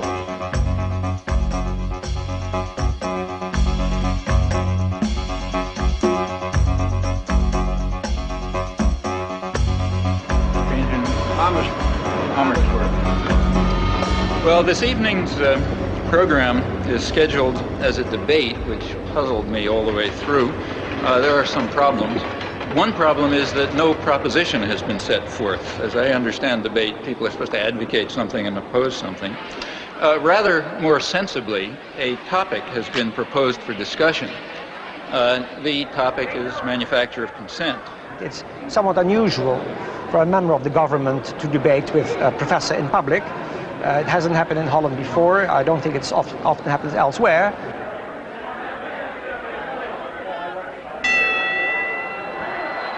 Mr. Borgestein, the floor is yours. Now, we all know that the theory can never be established merely by examples.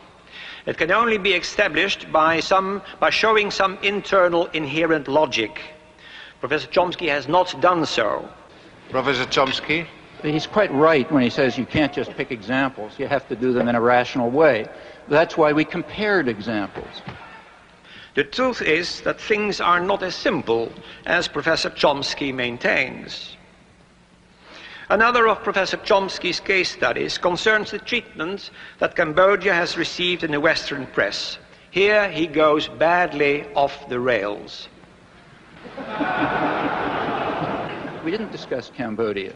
We compared Cambodia with East Timor, two very closely paired examples. And we gave approximately 300 pages of detail covering this in Political Economy of Human Rights, including a reference to every article we could discover about Cambodia. Many Western intellectuals do not like to face the facts and balk at the conclusions that any untutored person would draw. Many people are very irritated by the fact that we exposed the extraordinary deceit over Cambodia and paired it with the simultaneous suppression of the U.S.-supported ongoing atrocities in Timor. People don't like that. For one thing, we were challenging the right to lie in defense of the state. For another thing, we were exposing the apologetics and support for actual ongoing atrocities. That doesn't make you popular. Where did he learn about the atrocities in East Timor or in Central America, if not in the same free press which he so derides? You can find out where I learned about them by looking at my footnotes. I learned about them from human rights reports, from church reports, from refugee studies, and extensively from the Australian press. there was nothing from the American press because it was silenced. Chairman, this is an attempt at intellectual intimidation. These are the ways of the bully. Professor Chomsky uses the oldest debating trick on record. He erects a man of straw and proceeds to hack away at him. Professor Chomsky calls this the manufacture of consent. I call it the creation of consensus. In Holland we call it draagvlak, which means foundation. Professor Chomsky thinks it is deceitful, but it is not. In a representative democracy, it means winning people for one's point of view. But I do not think that Professor Chomsky believes in representative democracy. I think he believes in direct democracy. With Rosa Luxemburg, he longs for the creative, spontaneous, self-correcting force of mass action. That is the vision of the anarchist. It is also a boy's dream. Those who believe in democracy and freedom have a serious task ahead of them. What they should be doing, in my view, is dedicating their efforts to helping the despised common people to struggle for their rights and to realize the democratic goals that constantly surface throughout history. They should be serving not power and privilege, but rather their victims.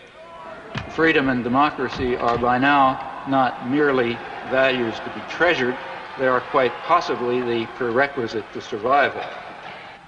It's a conspiracy theory, pure and simple. It is not borne out by the facts. Mr. Chairman, I have to go to Amsterdam. If you'll excuse me, I'm leaving.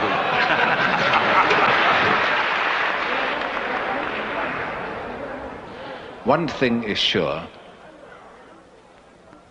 Their consent has not been manufactured tonight. There is nothing more remote from what I'm discussing, or what we have been discussing, than a conspiracy theory. If I give an analysis of, say, the economic system, and I point out that General Motors tries to maximize profit and market share, that's not a conspiracy theory. That's an institutional analysis. It has nothing to do with conspiracies. And that's precisely the sense in which we're talking about the media. The phrase conspiracy theory is one of those that's constantly brought up, and I think its effect simply is to discourage institutional analysis.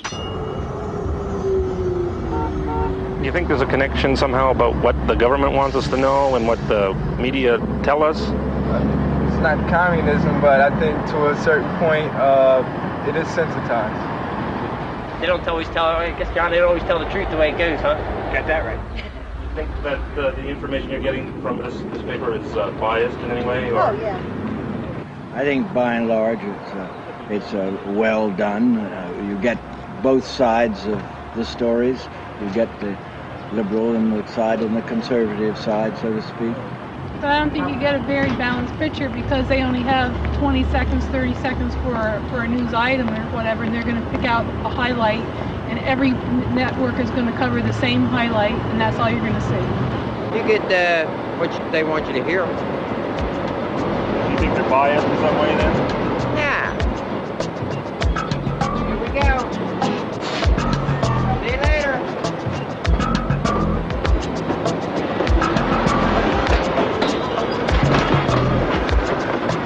Is it possible for the lights to get a little brighter so I can see somebody out there? Yeah, for the last hour and 41 minutes, you've been whining about how the elite and how the government have been using thought control to keep radicals like yourself out of the public limelight. Now, you're here. I don't see any CIA men waiting to drag you off. You were in the paper. That's where everyone here heard you were coming from, in the paper, and I'm sure they're going to publish your comments in the paper. Now, a lot of countries, you would have been shot for what you have done today. So what are you whining about? We are allowing you to speak, and I don't see any thought control. First of all, I hadn't said one word about my being kept out of the limelight. The way it works here is quite different. Now, I don't think you heard what I was saying, but the way it works here is that there is a system of shaping, control, and so on, which gives a certain perception of the world. I gave one example. I'll give you sources where you can find thousands of others. And it has nothing to do with me. It has to do with marginalizing the public and ensuring that they don't get in the way of elites who are supposed to run things without interference. In a review of the Chomsky Reader, it was written that as he's been forced to the margins, he's become strident and rigid. Do you feel this categorization of your later writings is accurate and that you've been a victim of this sort of process you've been describing?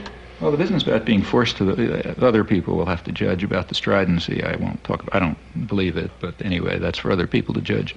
However, the matter of being forced to the margins is a matter of fact, and the fact is the opposite of what is claimed. The fact is it's much easier to gain access to even the major media now than it was 20 years ago. You've dealt in such unpopular truths and have been such a lonely figure as a consequence of that. Do you ever regret either that you took the stands you took, have written the things you have written, or that we had listened to you earlier? I don't.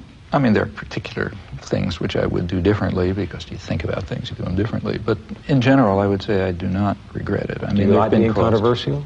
No, it's a nuisance.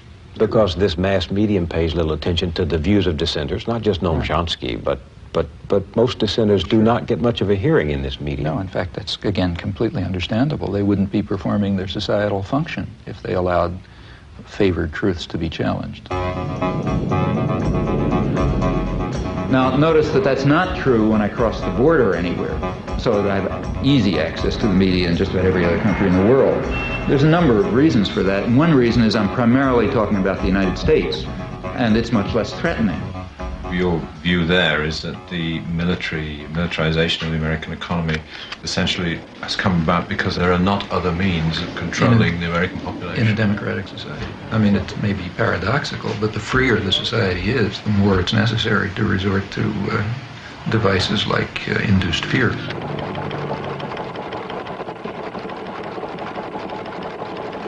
Okay, I'll go along with that. Arguably, he is the most important intellectual alive today. And if my program can give him 500,000 people listening or 750,000 people listening, I'll be delighted. Okay, Professor, and you're on time. Wartime planners understood that actual war aims should not be revealed. Part of the reason why the media in Canada and Belgium and so on are more open is that it just doesn't matter that much what people think. It matters very much what the politically articulate sectors of the population, those narrow minorities, think and do in the United States because of its overwhelming dominance on the world scene. But of course that's also a reason for wanting to work here. What we might call the fifth freedom, the freedom to rob, exploit, and dominate, and to curb mischief by any feasible means. Let's conclude, not include. The United States is ideologically narrower in general than other countries. Furthermore, the structure of the American media is such as to pretty much eliminate critical discussion. Our guests are as far apart on the Contra question as American intellectuals can be. Now, if we had the slightest concern with democracy, which we do not in our foreign affairs and never have, we would turn to countries where we have influence, like El Salvador. Now, in El Salvador, they don't call the archbishop bad names. What they do is murder him. They do not they do not censor the press. They wipe the press out. They sent the army in to blow up the church radio station. The editor of the independent newspaper was found in a ditch, mutilated and cut to pieces with machete. May I continue? I did not interrupt you. Don't you ever want to put a time value on anything you say? Or do you want that was I'm talking about 1980. You are a systematic liar. Did these things happen or didn't they? These things did not happen in the context in which you suggested really? all. You are a phony, mister, and it's time that the people read you correctly. It's clear why you want to divert me from the discussion that No, it's not. It's because you just get tired of rubbish. But let's continue with... Except we can't. I'm afraid we're out of time. We thank you both, John Silver and Noam Chomsky. Okay. Last time you were here, you spoke about how when you go overseas you are given access to the mass media. But here that doesn't seem to be the case. Has that changed at all? Have you ever been invited to appear on Nightline or Brinkley? Yes, I have a couple times been invited to speak on Nightline. Couldn't do it. I had another talk and something or other. And to tell you the honest truth, I don't really care very much.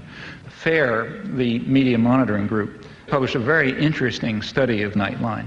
It shows that their conception of a spectrum of opinion is ridiculously narrow, at least by European or world standards.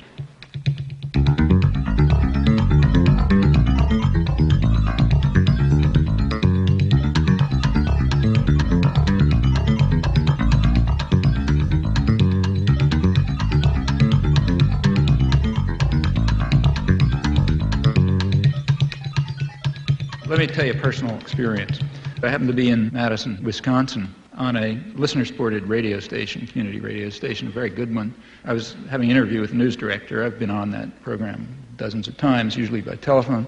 And he's very good. He gets to all sorts of people. And he started the interview by playing for me a tape of an interview that he had just had and had broadcast with the guy who's some mucky-muck in Nightline. I think his name is Jeff Greenfield or some such name. Does that name mean anything? I'm Jeff Greenfield for Nightline in New York. What about just in the selection of guests to analyze things? Why is Noam Chomsky never on Nightline? I couldn't begin to tell you. He's one of the leading intellectuals in the entire world. I have no idea. I mean, I can make some guesses. He may be one of the leading intellectuals who can't talk on television. You know, that's a standard that's very important to us. If you got a 22-minute show and a guy takes 5 minutes to warm up, now I don't know whether Chomsky does or not, he's out. One of the reasons why Nightline has the usual suspects is one of the things you have to do when you book a show is know that the person can make the point within the framework of television. And if people don't like that, they should understand it is about as sensible to book somebody who will take 8 minutes to give an answer as it is to book somebody who doesn't speak English. But in the normal given flow, that's another culture-bound thing. We got to have English-speaking people. We also need concision. So Greenfield, or whatever his name is, hit the nail on the head. The U.S. media are alone in that it is, you must meet the condition of concision. You got to say things between two commercials or in 600 words. And that's a very important fact, because the beauty of concision, you know, saying a couple of sentences between two commercials, the beauty of that is that you can only repeat conventional thoughts. I was reading Chomsky 20 years ago. I think his notion, didn't he co-author a new book called Engineering Consent or The Manufacturing of Consent? I mean, some of that stuff to me looks like it's from Neptune. This is the first time the Neptune system has been seen clearly by human eyes. These pictures, taken only hours ago by Voyager 2, are its latest contribution. You know, he's perfectly entitled to say that I'm seeing it through a prism, too. But my view of that, of his notions about the limits of debate in this country, is absolutely wacko. Suppose I get up on Nightline, say, and I'm given whatever it is, 2 minutes, and I say Gaddafi is a terrorist, Khomeini is a murderer, you know, et cetera, et cetera. The Russians, you know, invaded Afghanistan, all this sort of stuff. I don't need any evidence. Everybody just nods. On the other hand, suppose you say something that just isn't regurgitating conventional pieties. Suppose you say something that's the least bit unexpected or controversial. Suppose you say, I mean, the biggest international terror operations that are known are the ones that are run out of Washington. Or suppose you say, what happened in the 1980s is the U.S. government was driven underground. Suppose I say the United States is invading South Vietnam, as it was.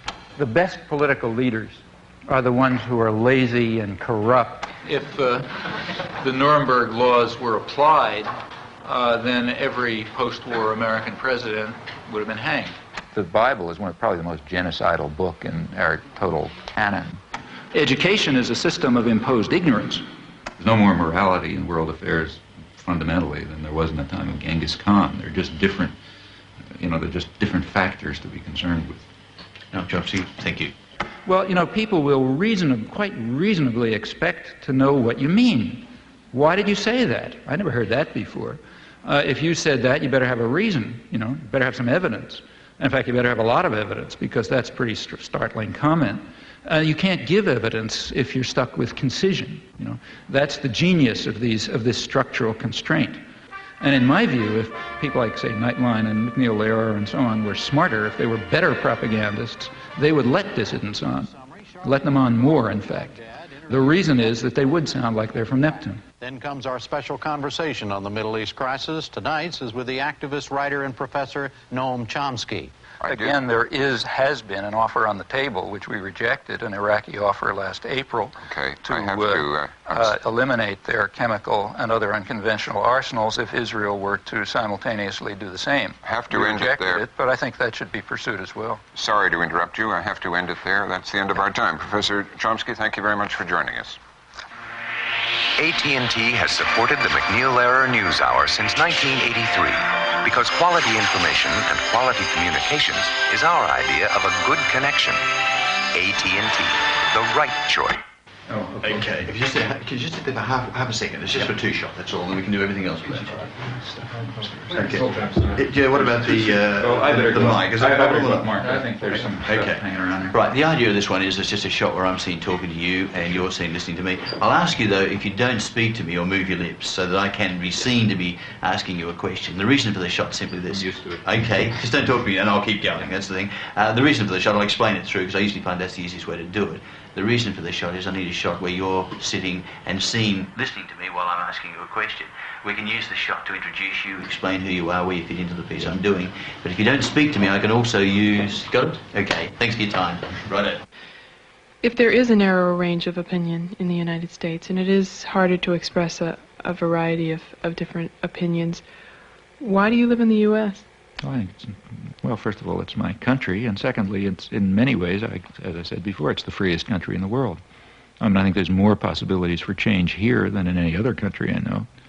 But again, comparatively speaking, it's the country where the state is probably most restricted. But isn't that what you should be looking at comparatively rather than in absolute terms? But you don't create that impression. On the contrary, well, maybe I don't give the impression. I certainly say it often enough. What I've said over and over again, and I've been saying it all tonight, I've written it 1,000,000 times, is that the United States is a very free society.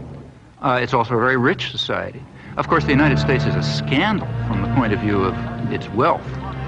Given the natural advantages that the United States has in terms of resources and lack of enemies and so on, the United States should have a level of health and welfare and so on that's, an order of magnitude beyond anybody else in the world.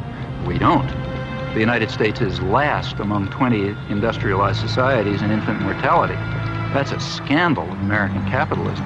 And it ends up being a very free society, which does a lot of rotten things in the world. Okay? There's no contradiction there.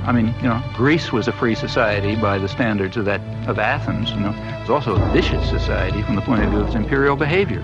There's virtually no correlation between maybe none, between the internal freedom of a society and its external behavior. You start your line of discussion at a moment that is historically useful for you. That's what I say. You pick the beginning. Of the post-war world is that the communist imperialists, by the use of terrorism, by deprivation of freedom, have contributed to the continuing bloodshed. And the sad thing about it is not only the bloodshed, but the fact that they seem to dispossess you of the power of rational observation. May I say something? Sure. Yeah. I think that's about 5% true, and or maybe 10% true. It certainly is. Why do you give that? May I complete a sentence? Sure. It's perfectly true that there were areas of the world, in particular Eastern Europe, where Stalinist imperialism very brutally took control and still maintains control. But there are also very vast areas of the world where we were doing the same thing. And there's quite an interplay in the Cold War. You see, what you just described is I believe, a mythology about the Cold War, which might have been tenable 10 years ago, but which is quite inconsistent with contemporary scholarship. Ask a Czech. Ask a Guatemalan, ask a Dominican, ask a person from the Dominican Republic, ask a person from South Vietnam, ask a Thai. Obviously, we can't get away. If you can't distinguish between the nature of our venture in Guatemala and the nature of the Soviet Union's in Prague, then we have real difficulty. Explain me the difference. Sorry. Now, what about making the media more responsive and democratic? Well, there are very narrow limits for that. It's kind of like asking, how do we make corporations more democratic? Well, the only way to do that is get rid of them, if you have concentrated power, you can, I don't want to say you can do nothing, like you can, like the church can show up at the stockholders meeting and start screaming about not investing in South Africa. And sometimes that has marginal effects. I don't want to say it has no effects. But you can't really affect the structure of power, because to do that would be a social revolution. And unless you're ready for a social revolution, that is, power is going to be somewhere else, the media are going to have their present structure and they're going to represent their present interests. Now, that's not to say that one shouldn't try to do things. I mean, it makes sense to try to push the limits of a system. It only takes one or two people that think they have integrity as journalists to give you some good press. See, that's important, and that goes back to something that came up before. I mean, there's a lot, there are things are complex. It's not monolithic. I mean, the mass media themselves are complicated institutions with internal contradictions. So on the one hand, there's the commitment to indoctrination and control. But on the other hand, there's the sense of professional integrity. She works alone, as her own boss, writing newspaper columns and producing radio commentaries for a hodgepodge of small clients across the country. This so-called leather-lung Texan has been firing questions at our chief executives for almost 40 years. And many a young man in this country is being disillusioned totally by his government these days. Well, this is a question which you very properly bring to the attention of the nation. It's not that we haven't been holding press conferences. I was just waiting for Sarah to come back. Mr. President, that's very nice of you, and I appreciate it. Sarah, I want to call your attention to a real problem we've got in this country today. Those unique and often terrifying McClendon questions reflect her desire to dig out information. And I wanted to ask your new man what he feels With enough know-how and persistence, she usually gets her man.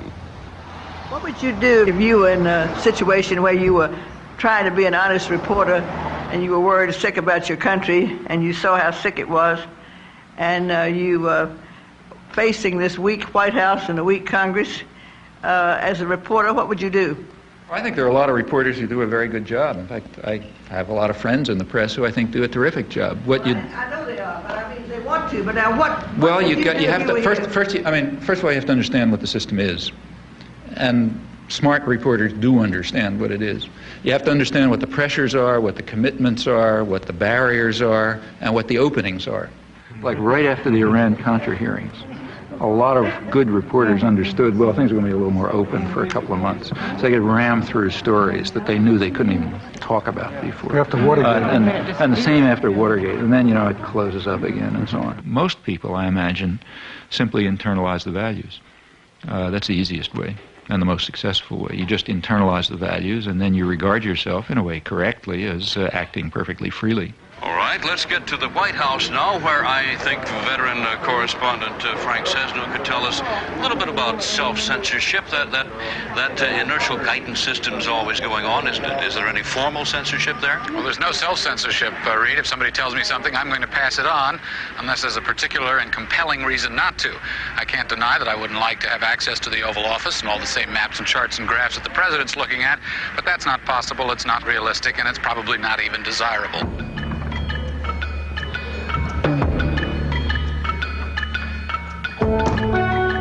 Hello. How are you? I'm fine. Go and sit down there, please. Yes. Welcome to Holland. I'll introduce you first in a few lines. Professor Chomsky, Noam Chomsky, is nu 60 en is ongeveer de meest controversiële intellectueel van Amerika. Dat is ook alweer een platitude, maar zo wordt hij nu eenmaal altijd genoemd.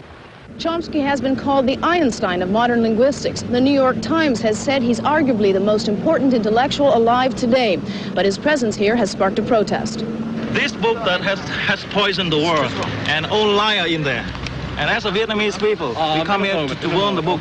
Vietnam! Vietnam! He said that in Vietnam there's no violation of human rights and no crime in Cambodia. Is wrong. Chomsky is using, he's a professor, he's using that to poison the world. And we come here to protest that.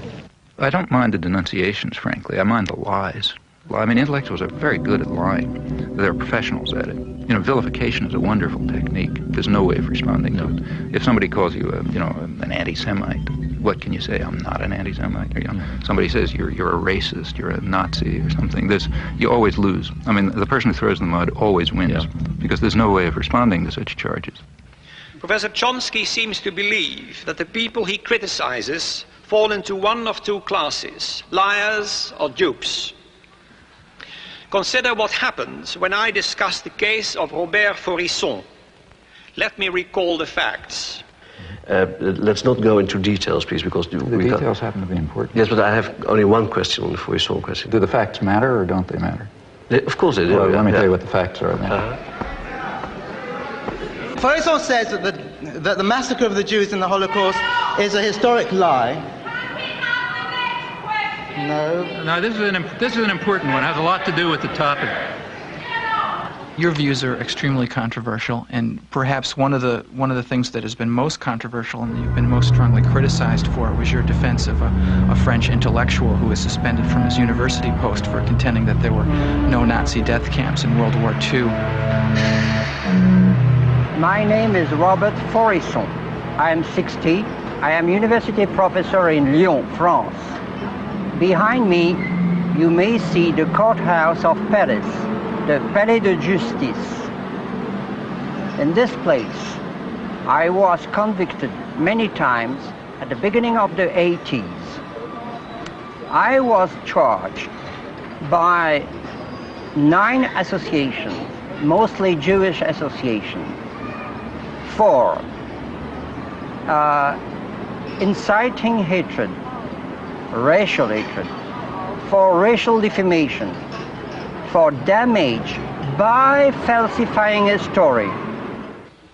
Professor Chomsky and a number of other intellectuals signed a petition in which Faurisson is called a respected professor of literature who merely tried to make his findings public. Perhaps we can start with just the story of Robert Faurisson and your involvement. More than 500 people signed, maybe 600, mostly universitaires, scholars. And what happened to the other 499 of them? How come we only hear about Chomsky's signature? Well, I think it's because Chomsky is in himself a kind of political power. I signed a petition calling on the tribunal to defend his civil rights.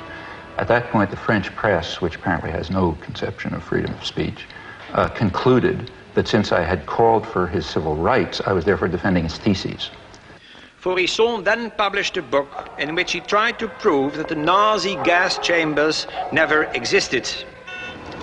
What we deny is that there was an extermination program and an extermination actually, especially in gas chambers or gas vans.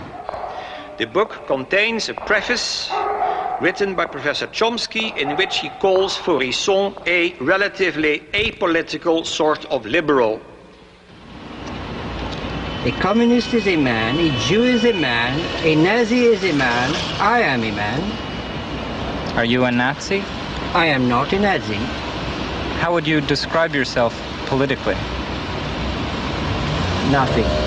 Preface that you wrote, whether you retracted it. That's not the preface that I wrote, because I never wrote a preface, and you know that I never wrote a preface. Yeah, we had to be done that. He's referring to a statement of mine on civil liberties, which was added to a book in which Faurisson, excuse me. Yes, I used... And the language you use has meaning. That's right. And the language I use... Apolitical liberal, or as someone whose views can be dignified by the word findings or conclusions, that is a judgment, and that is a favorable judgment of his views. On the contrary. Can I continue with the facts?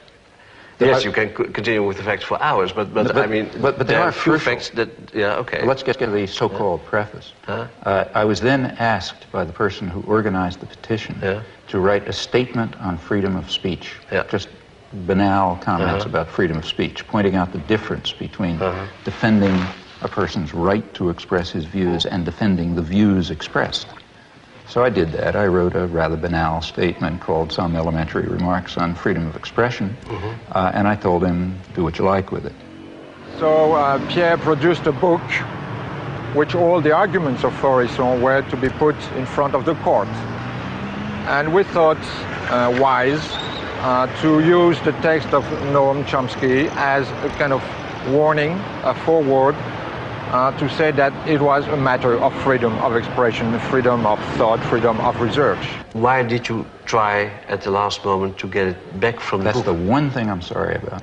But that's the real important thing. It's not. Of course, You mean the fact that I tried to retract it? With that you said it was wrong of you to do it. See, in fact, take a look at what I wrote a letter, which was then publicized, in which I said, look, things have reached the point where the French intellectual community simply is incapable of understanding the issues. At this point, it's just going to confuse matters even more if my comments on freedom of speech happen to be attached to this book, which I didn't know existed. So just to clarify things, you better separate them.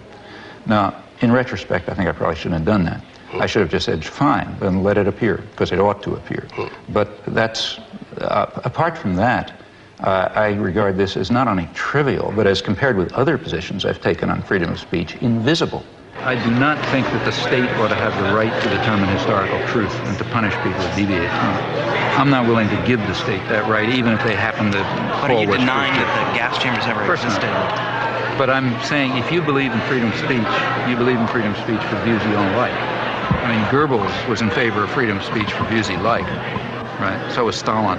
If you're in favor of freedom of speech, that means you're in favor of freedom of speech precisely for views you despise. Otherwise, you're not in favor of freedom of speech. There's two positions you can have on freedom of speech. Now, you can decide which position you want. With regard to my defense of the utterly offensive, the people who express utterly offensive views, I haven't the slightest doubt that every commissar says, you're defending that person's views. No, I'm not. I'm defending his right to express them. The difference is crucial, and the difference has been understood outside of fascist circles since the 18th century. Is there anything like objectivity, or scientific objectivity, reality? As a scientist, look, I'm not saying I defend the views. Look, if somebody publishes a scientific article, which I disagree with, I do not say the state ought to put him in jail, right? All right, but you don't have to support him right away and say, you know, I support him just for the sake of everybody saying that, you know, whatever he wants to say. Suppose this guy is taken to court and charged with falsification. Then I'm going to defend him, even if I disagree. But he wasn't taken to court. Oh, you're wrong. But when did you write the support? I mean, when he was brought to court. And in fact, the only support that I gave him is to say he has a right of freedom of speech, period. There is no doubt in my mind that the example that I gave about this story is the Holocaust that did not exist is very, very typical. I'll give you another example about how much of the American press believes that Faurisson has anything to say, or any press? How much of the press in France? Since I followed... What percentage would you say? I'll tell you. Is it higher than zero? Is it higher than zero? I'll tell you. Have you ever seen anything in any newspaper or any journal saying that this man is anything other than a lunatic? I'll try to answer. I'll try to answer. I think that I just followed the case. That's a simple question. I followed the case 5 or 6 years ago, and I happened to see that Noam Chomsky was in for strong criticism, even from some of his supporters, for doing something which could be interpreted only in terms of a campaign against Israel. Going back years, I am absolutely certain that I've taken far more extreme positions on people who deny the Holocaust than you have. For example, you go back to my earliest articles and you will find that I say that even to enter into the arena of debate on the question of whether the Nazis carried out such atrocities is already to lose one's humanity. So I don't even think you ought to discuss the issue if you want to know my opinion. But if anybody wants to refute Faurisson, there's certainly no difficulty in doing so.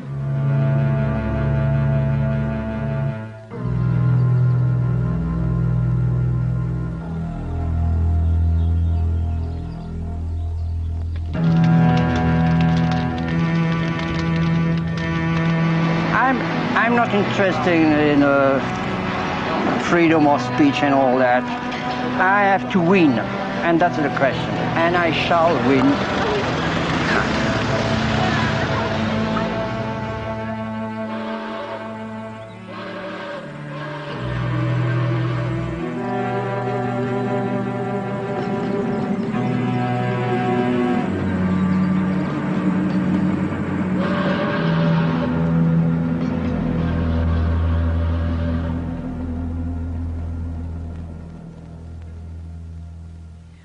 I'm just an ordinary mom who just thinks in terms of, I don't want to someday be holding my grandchildren and watching something horrible happen and feel like I didn't do anything. And I mean, it's obvious what you're doing, And my question is, on a practical level, where do you see the most practical place to put your energy? I mean, tonight I feel in overwhelm, like I feel like it's too big, it's too much to even make a dent in. The way things change is because lots of people are working all the time. And, you know, they're working in their communities, in their workplace, or wherever they happen to be, and they're building up the basis for popular movements which are going to make changes. That's the way everything has ever happened in history, you know, whether it was the end of slavery or whether it was the democratic revolutions or anything you want, you name it, that's the way it worked. You get a very false picture of this from the history books. In the history books, there's a couple of leaders, you know, George Washington or Martin Luther King or whatever. And I don't want to say that those people are unimportant, like Martin Luther King was certainly important, but he was not the civil rights movement. Martin Luther King can appear in the history books because lots of people whose names you will never know and whose names are all forgotten and who may have been killed and so on were working down in the South. When you have activists and people concerned and people devoting themselves and dedicating themselves to social change or issues or whatever, then people like me can appear. And we can appear to be prominent, but that's only because somebody else is doing the work. My work, whether it's giving hundreds of talks a year or spending 20 hours a week writing letters or writing books, is not directed to intellectuals and politicians. It's directed to what are called ordinary people. Yeah. And what I expect from them is, in fact, exactly what they are, that they should try to understand the world and act in accordance with their decent impulses, and that they should try to improve the world. And many people are willing to do that, but they have to understand. And in fact, as far as I can see, in these things, I feel that I'm simply helping people develop courses of intellectual self-defense. What did you mean by that? What would such a course be? I don't mean go to school, because you're not going to get it there. It means you have to develop an independent mind and work on it. Now, that's extremely hard to do alone. You know? The beauty of our system is it isolates everybody. Each person is sitting alone in front of the tube. You know? Now, it's very hard to have ideas or thoughts under those circumstances. You can't fight the world alone. Some people can, but it's pretty rare. The way to do it is through organization. So courses of intellectual self-defense will have to be in the context of political and other organization. And it makes sense, I think, to look at what the institutions are trying to do and to take that almost as a key. What they're trying to do is what we're trying to combat. If they're trying to keep people isolated and separate and, and so on, well, we're trying to do the opposite. We're trying to bring them together. So in your local community, you want to have sources of alternative action. People with parallel concerns, maybe differently focused, but at the core sort of similar values and a similar interest in helping people learn how to defend themselves against external power and taking control of their lives and, reaching out your hand to people who need it. That's a common array of concerns. You can learn about your own values and you can figure out how to defend yourself and so on in conjunction with others. Are there one or two publications that I, as an average person, a biologist, can read to bypass this filter of our press? Now, if you ask what media can I turn to get the right answers, first of all, I wouldn't tell you that because I don't think there's an answer. The right answers are what you decide are the right answers. Maybe everything I'm telling is wrong, okay? Could perfectly well be, I'm not God. But that's something for you to figure out. I mean, I could tell you what I think happens to be more or less right, but there isn't any reason why you should pay any attention to it. What impact do you feel alternative media is currently having or could potentially have? I'm actually a little more interested in its potential. And just to define my terms, by alternative media, I'm referring to media that are or could be citizen-controlled as opposed to state or corporate control. That's what's kept people together. To the extent that people are able to do something constructive, it's because they have some way of interacting. I mean, I've always felt it would be a very positive thing, and it should be pushed as far as it can go. I think it's going to have a very hard time.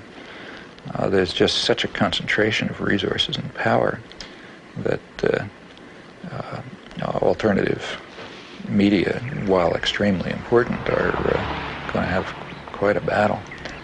It's true there are things which are small successes, but it's because people have just been willing to put in incredible effort. Like, say, take Z Magazine. I mean, that's a national magazine which literally has a staff of 2 and no resources. Tell us a little bit about Z Magazine, what it is and what makes it different. Go ahead. Thank you. We just wanted to do a magazine that would address all the sides of political life: economics, race, gender, authority, political relations. And we wanted to do it in a way that would incorporate an attention to how to not only understand what's going on, but how to make things better, what to aim toward, and to provide at the same time humor, culture, a kind of a magazine that people could relate to and could get a lot out of and could participate in.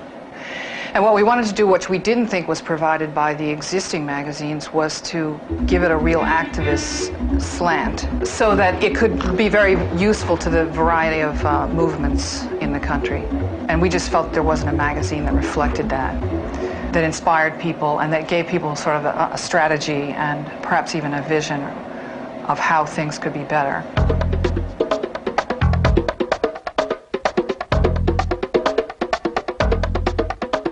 South End Press has sort of made it. That is, they're surviving. It's a small collective, again, with no resources, and they put out a lot of books, including quite a lot of good books. But for a South End book to get reviewed is almost impossible. Editorially and business-wise, we make decisions based on a politics that no corporate publisher can really advocate because of their ties to corporate America. We can solicit manuscripts based on what we feel is the relevance for the movement, and we can make our business decisions based on whether we feel people can afford our books, whether we feel that a book might not make that much money, but it needs to be out there, and maybe there's 1,000 people who would buy it. And those are criteria that we feel are very precious in this day of corporate mergers. Well, and likewise our structure about sharing work and continuing our training process as long as we're at the press. There are losses there in terms of productivity, but in terms of empowerment, all of us are then able to say, my perspective is different from yours, then all of our intelligence gets used in making those decisions, and not just whoever happens to have done it the longest, whoever happens to have graduated from the best schools in order to be the best editor, making all the decisions and only using his or her intelligence. Listener-supported radio in the United States has undergone a remarkable growth in the last decade. It's perhaps the fastest growing alternative media. There are many reasons for this. First and foremost is that it's enormously economical, and it reaches communities that have not been served by community radio before. And in Boulder particular, we see with someone like Noam Chomsky, who's been there, I believe, 3 times in the last 6 years, he has a tremendous audience, and KGNU is partly responsible for that, because we play his tapes on a regular basis, we play his lectures and his interviews, so when he does come to Boulder and people hear what he has to say, they're able to tune in. It's not something exotic or esoteric that he's talking about, it's material that they're very familiar with, and he's noted this, incidentally. I mean, if there's a listener-supported radio station, that means that people can get daily, every day, a different way of looking at the world. Not just what the corporate media want you to see, but a different picture, a different understanding. Not only can you hear it, but you can participate in it. You can add your own thoughts, and you can learn something, and so on. Well, that's the way people become human, That's the way you become human participants in a social and political system. Hello, I'm Ed Robinson, and this is Non-Corporate News. What is non-corporate news, and why is it necessary? I didn't want to just show another film at a library or something. I wanted to make my own statement. I thought it'd be more fun to do, and perhaps I could get other people involved in a project. Besides showing a film, we could make a film or a video. The local cable station's hooked up to 3 communities: Lynn, Swampscott, and Salem. So that's 30,000 people, or 30,000 homes, I'm not sure, but I'm sure a lot of people will see it, and it'll be the kind of people who don't go out to see a film. It'll go right into their houses, so if they're flipping through the channels, they might be able to get a completely new idea of the world.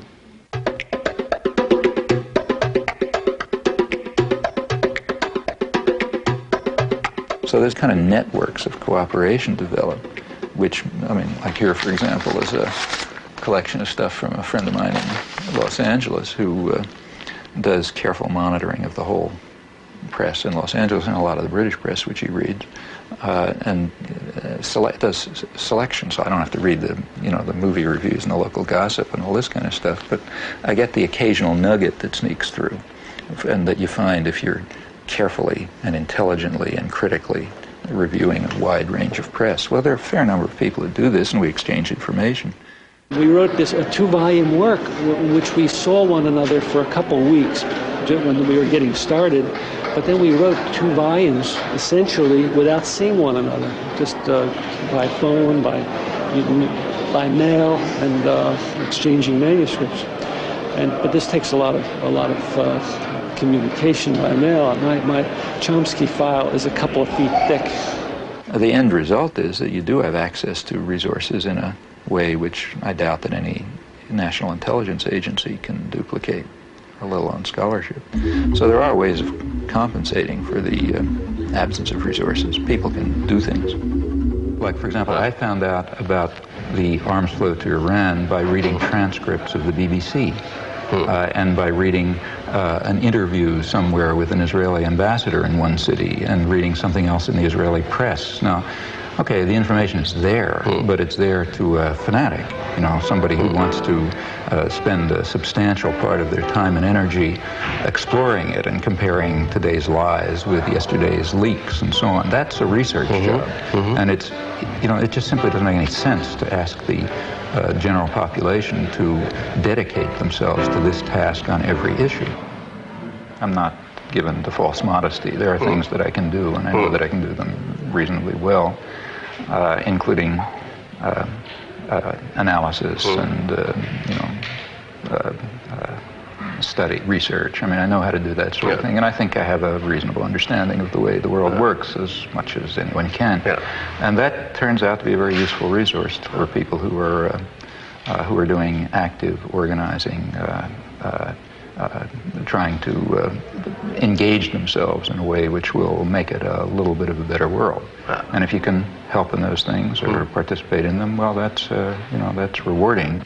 I wonder if you can envision a time when people like myself, again, the naive people of this world, can again take pride in the United States. And is that even a healthy wish now? Because it may be this hunger for pride in our country that makes us more easily manipulated by the powers that you talk about.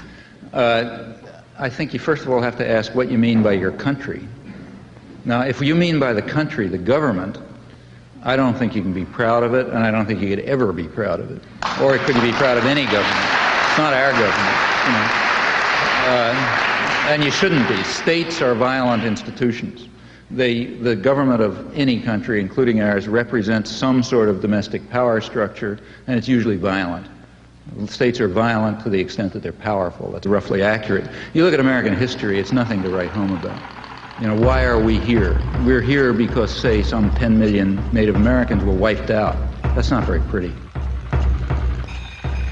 Until the 1960s, it was still cowboys and Indians. In the 1970s, for the first time, really, it became possible even for scholarship to try to deal with the facts as they were. For example, to deal with the fact that the Native American population was far higher than had been claimed, millions higher, maybe as many as 10 million higher than had been claimed, and that they had an advanced civilization, and that there was something akin to genocide that took place. Now, we went through 200 years of our history without facing that fact. One of the effects of the 1960s is it's possible to at least begin to come to think about the facts. Well, that's an advance. Do you think that this activism 20 years ago has made a difference in how our society operates now?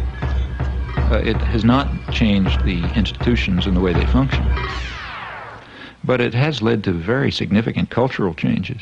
Remember, these movements of the 60s expanded in the 70s and expanded further in the 80s, and they reached into other parts of the society and different issues. A lot of things that seemed outrageous in the 60s are taken for granted today. So, for example, take the feminist movement, for example, which barely began to exist in the 60s. Now it's part of general consciousness and awareness. The ecological movements began in the 70s. The third world solidarity movements were very limited in the 60s. It was really Vietnam. And in the 60s also it was a student movement, as you say. Now it's not. Now it's mainstream America. If there is more dissonance now than you can remember, why do you go on to write that the people feel isolated? Because I think much of the general population recognizes that the organized institutions do not reflect their concerns and interests and needs. They do not feel that they participate meaningfully in the political system. They do not feel that the media are telling them the truth or even reflect their concerns. They go outside of the organized institutions to act. We see more and more of our elected leaders and know less and less of what they're doing. Yeah. This medium does that. Very striking. In fact, the presidential elections have been almost removed from the point where the public even takes them seriously as involving a matter of choice. So what do you think about what goes on in the White House? It's kept too private, I think. Yeah, they should come out. I know. People. Yeah. Who should talk to the people? George Bush. Well, it means that the political system increasingly functions without public input. It means to an increasing extent, not only do people not ratify decisions presented to them, but they don't even take the trouble of ratifying them. They assume that the decisions are going on independently of what they may do in the polling booth. Ratification would be what? Well, ratification would mean a system in which there are two positions presented to me, the voter. I go into the polling booth and I push one or another button depending on which of those positions I want. That's a very limited form of democracy. Really meaningful democracy would mean that I play a role in forming those decisions and creating those positions. And that would be real democracy. That's not We're very far from that. But we're even departing from the point where there is ratification. When you have stage-managed elections with the public relations industry determining what words come out of people's mouth, candidates decide what to say on the basis of tests that determine what the effect will be across the population. Somehow people don't see how profoundly contemptuous that is of democracy.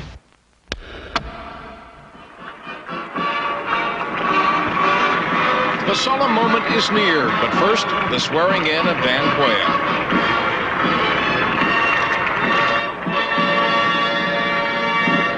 Please move to your seats. For the first time in this century, for the first time in perhaps all history, man does not have to invent a system by which to live. We don't have to talk late into the night about which form of government is better. We don't have to wrest justice from the king. We only have to summon it from within ourselves. This is a time when the future seems a door you can walk right through into a room called tomorrow. Great nations of the world are moving toward democracy through the door to freedom. The people agitate for free expression and free thought through the door to the moral and intellectual satisfaction that only liberty will allow. We know how to secure a more just and prosperous life for men on earth through free markets, free speech, free elections, and the exercise of free will unhampered by the state. I've spoken at 1,000 points of light, of all the community organizations that are spread like stars throughout the nation doing good. To the world, too, we offer new engagement and a renewed vow. We will stay strong to protect the peace. The offered hand is a reluctant fist. America can never wholly herself unless she is engaged in high moral principles. We as a people have such a purpose today. It is to make kinder the face of the nation and gentler the face of the world.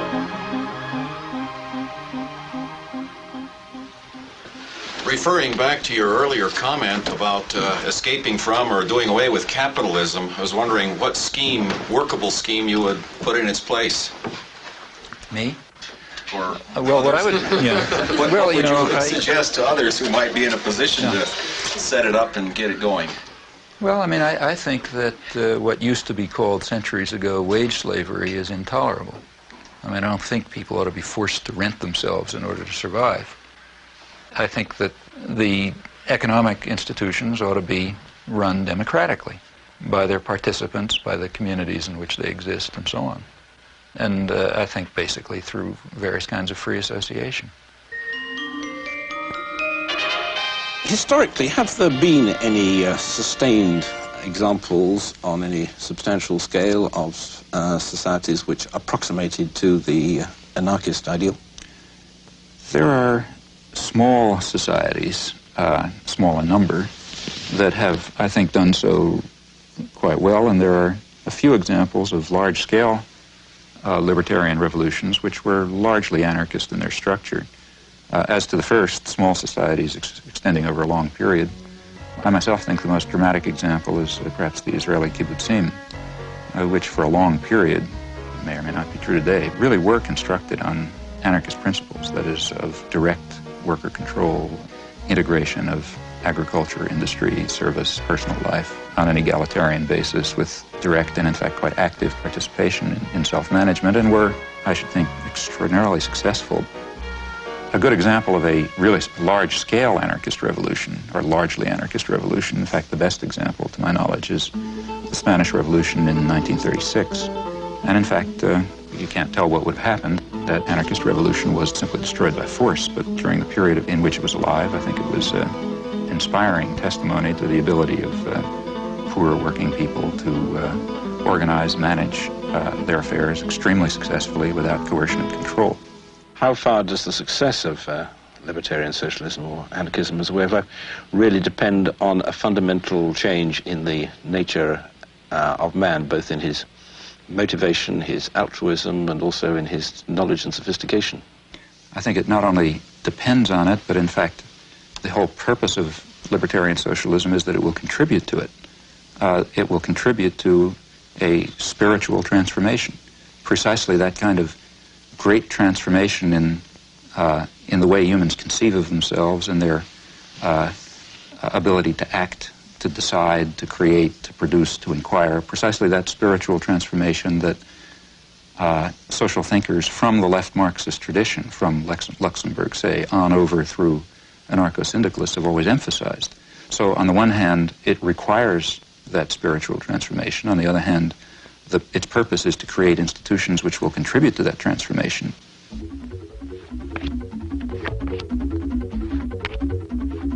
You've written that in looking at contributions of gifted thinkers, one must make sure to understand their contributions, but also to eliminate the errors in them. And of your ideas, what would you guess would be discarded and what would be assimilated by future thinkers?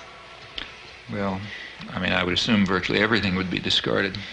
For example, here we have to distinguish. I mean, the work that I do in my professional area, I mean, if I still believed what I believed 10 years ago, I'd assume the field is dead. So I assume that when next time you read a student's paper, you're going to see something that has to be changed, and you continue to make progress.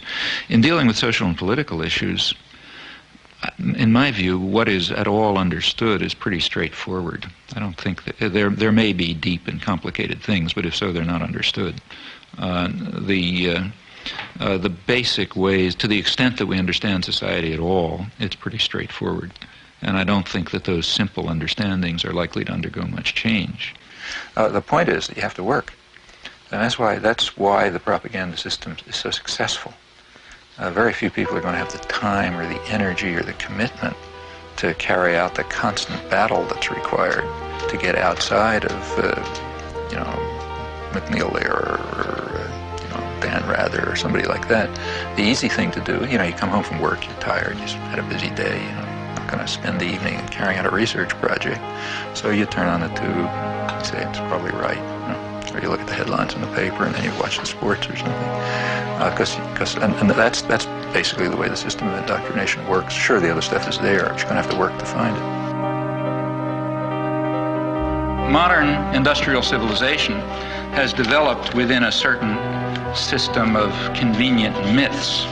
The driving force of modern industrial civilization has been individual material gain, which is accepted as legitimate, even praiseworthy, on the grounds that private vices yield public benefits in the classic formulation. Now, it's long been understood very well that a society that is based on this principle will destroy itself in time. It can only persist with whatever suffering and injustice it entails, as long as it's possible to pretend that the destructive forces that humans create are limited, that the world is an infinite resource, and that the world is an infinite garbage can. At this stage of history, either one of two things is possible. Either the general population will take control of its own destiny and will concern itself with community interests, guided by values of solidarity and sympathy and concern for others, or alternatively, there will be no destiny for anyone to control.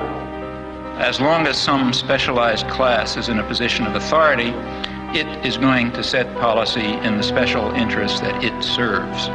But the conditions of survival, let alone justice, require rational social planning in the interests of the community as a whole, and by now that means the global community. The question is whether privileged elites should dominate mass communication and should use this power as they tell us they must, namely to impose necessary illusions, to manipulate and deceive the stupid majority and remove them from the public arena. The question in brief is whether democracy and freedom are values to be preserved or threats to be avoided.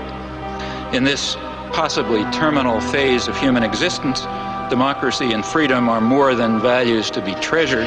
They may well be essential to survival. Thank you.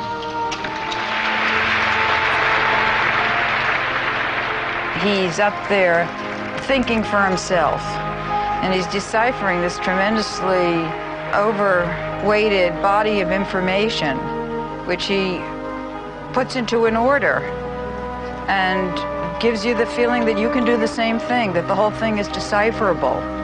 And he also gives you the sense that there is a source, there's a center to a dissenting population, although we feel that there's no center. And I think that is what reactivated in me a desire to get reacquainted with the political scene after 30 years of alienation from it. You do hundreds of interviews and lectures, and you're dealing with massacres in East Timor and invasions of Panama, etc. Pretty horrific stuff, death squads. What keeps you going? I mean, don't you get burned out on this material? Well, it's mainly a matter of whether you can look yourself in the mirror, I think. Oh, gotta go. Get these big boys out. Okay. Maybe you can say all aboard for us. Okay. All aboard!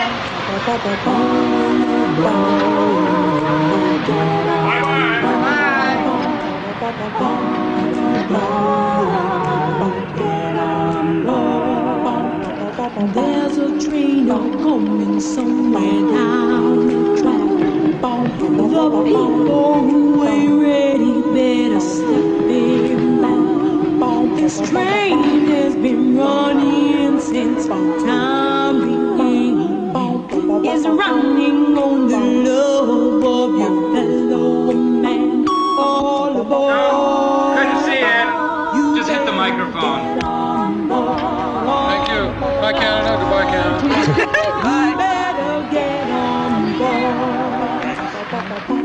I think I've gone past the hour that you agreed to. Can I give you the introduction? You said that he's from Harvard. Oh, I heard that. Yeah. Oh, yes, that is true, yeah. We'll bleep it.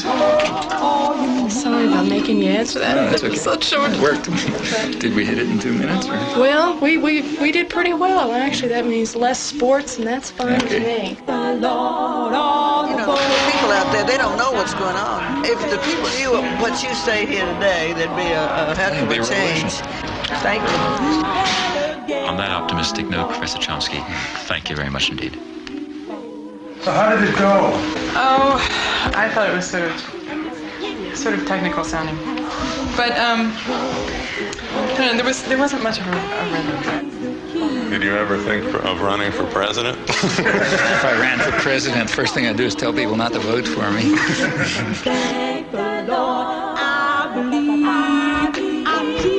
This guy's got to go home. He really does. Yeah. And people still believe that the Celtics lost to the world champion. Thanks.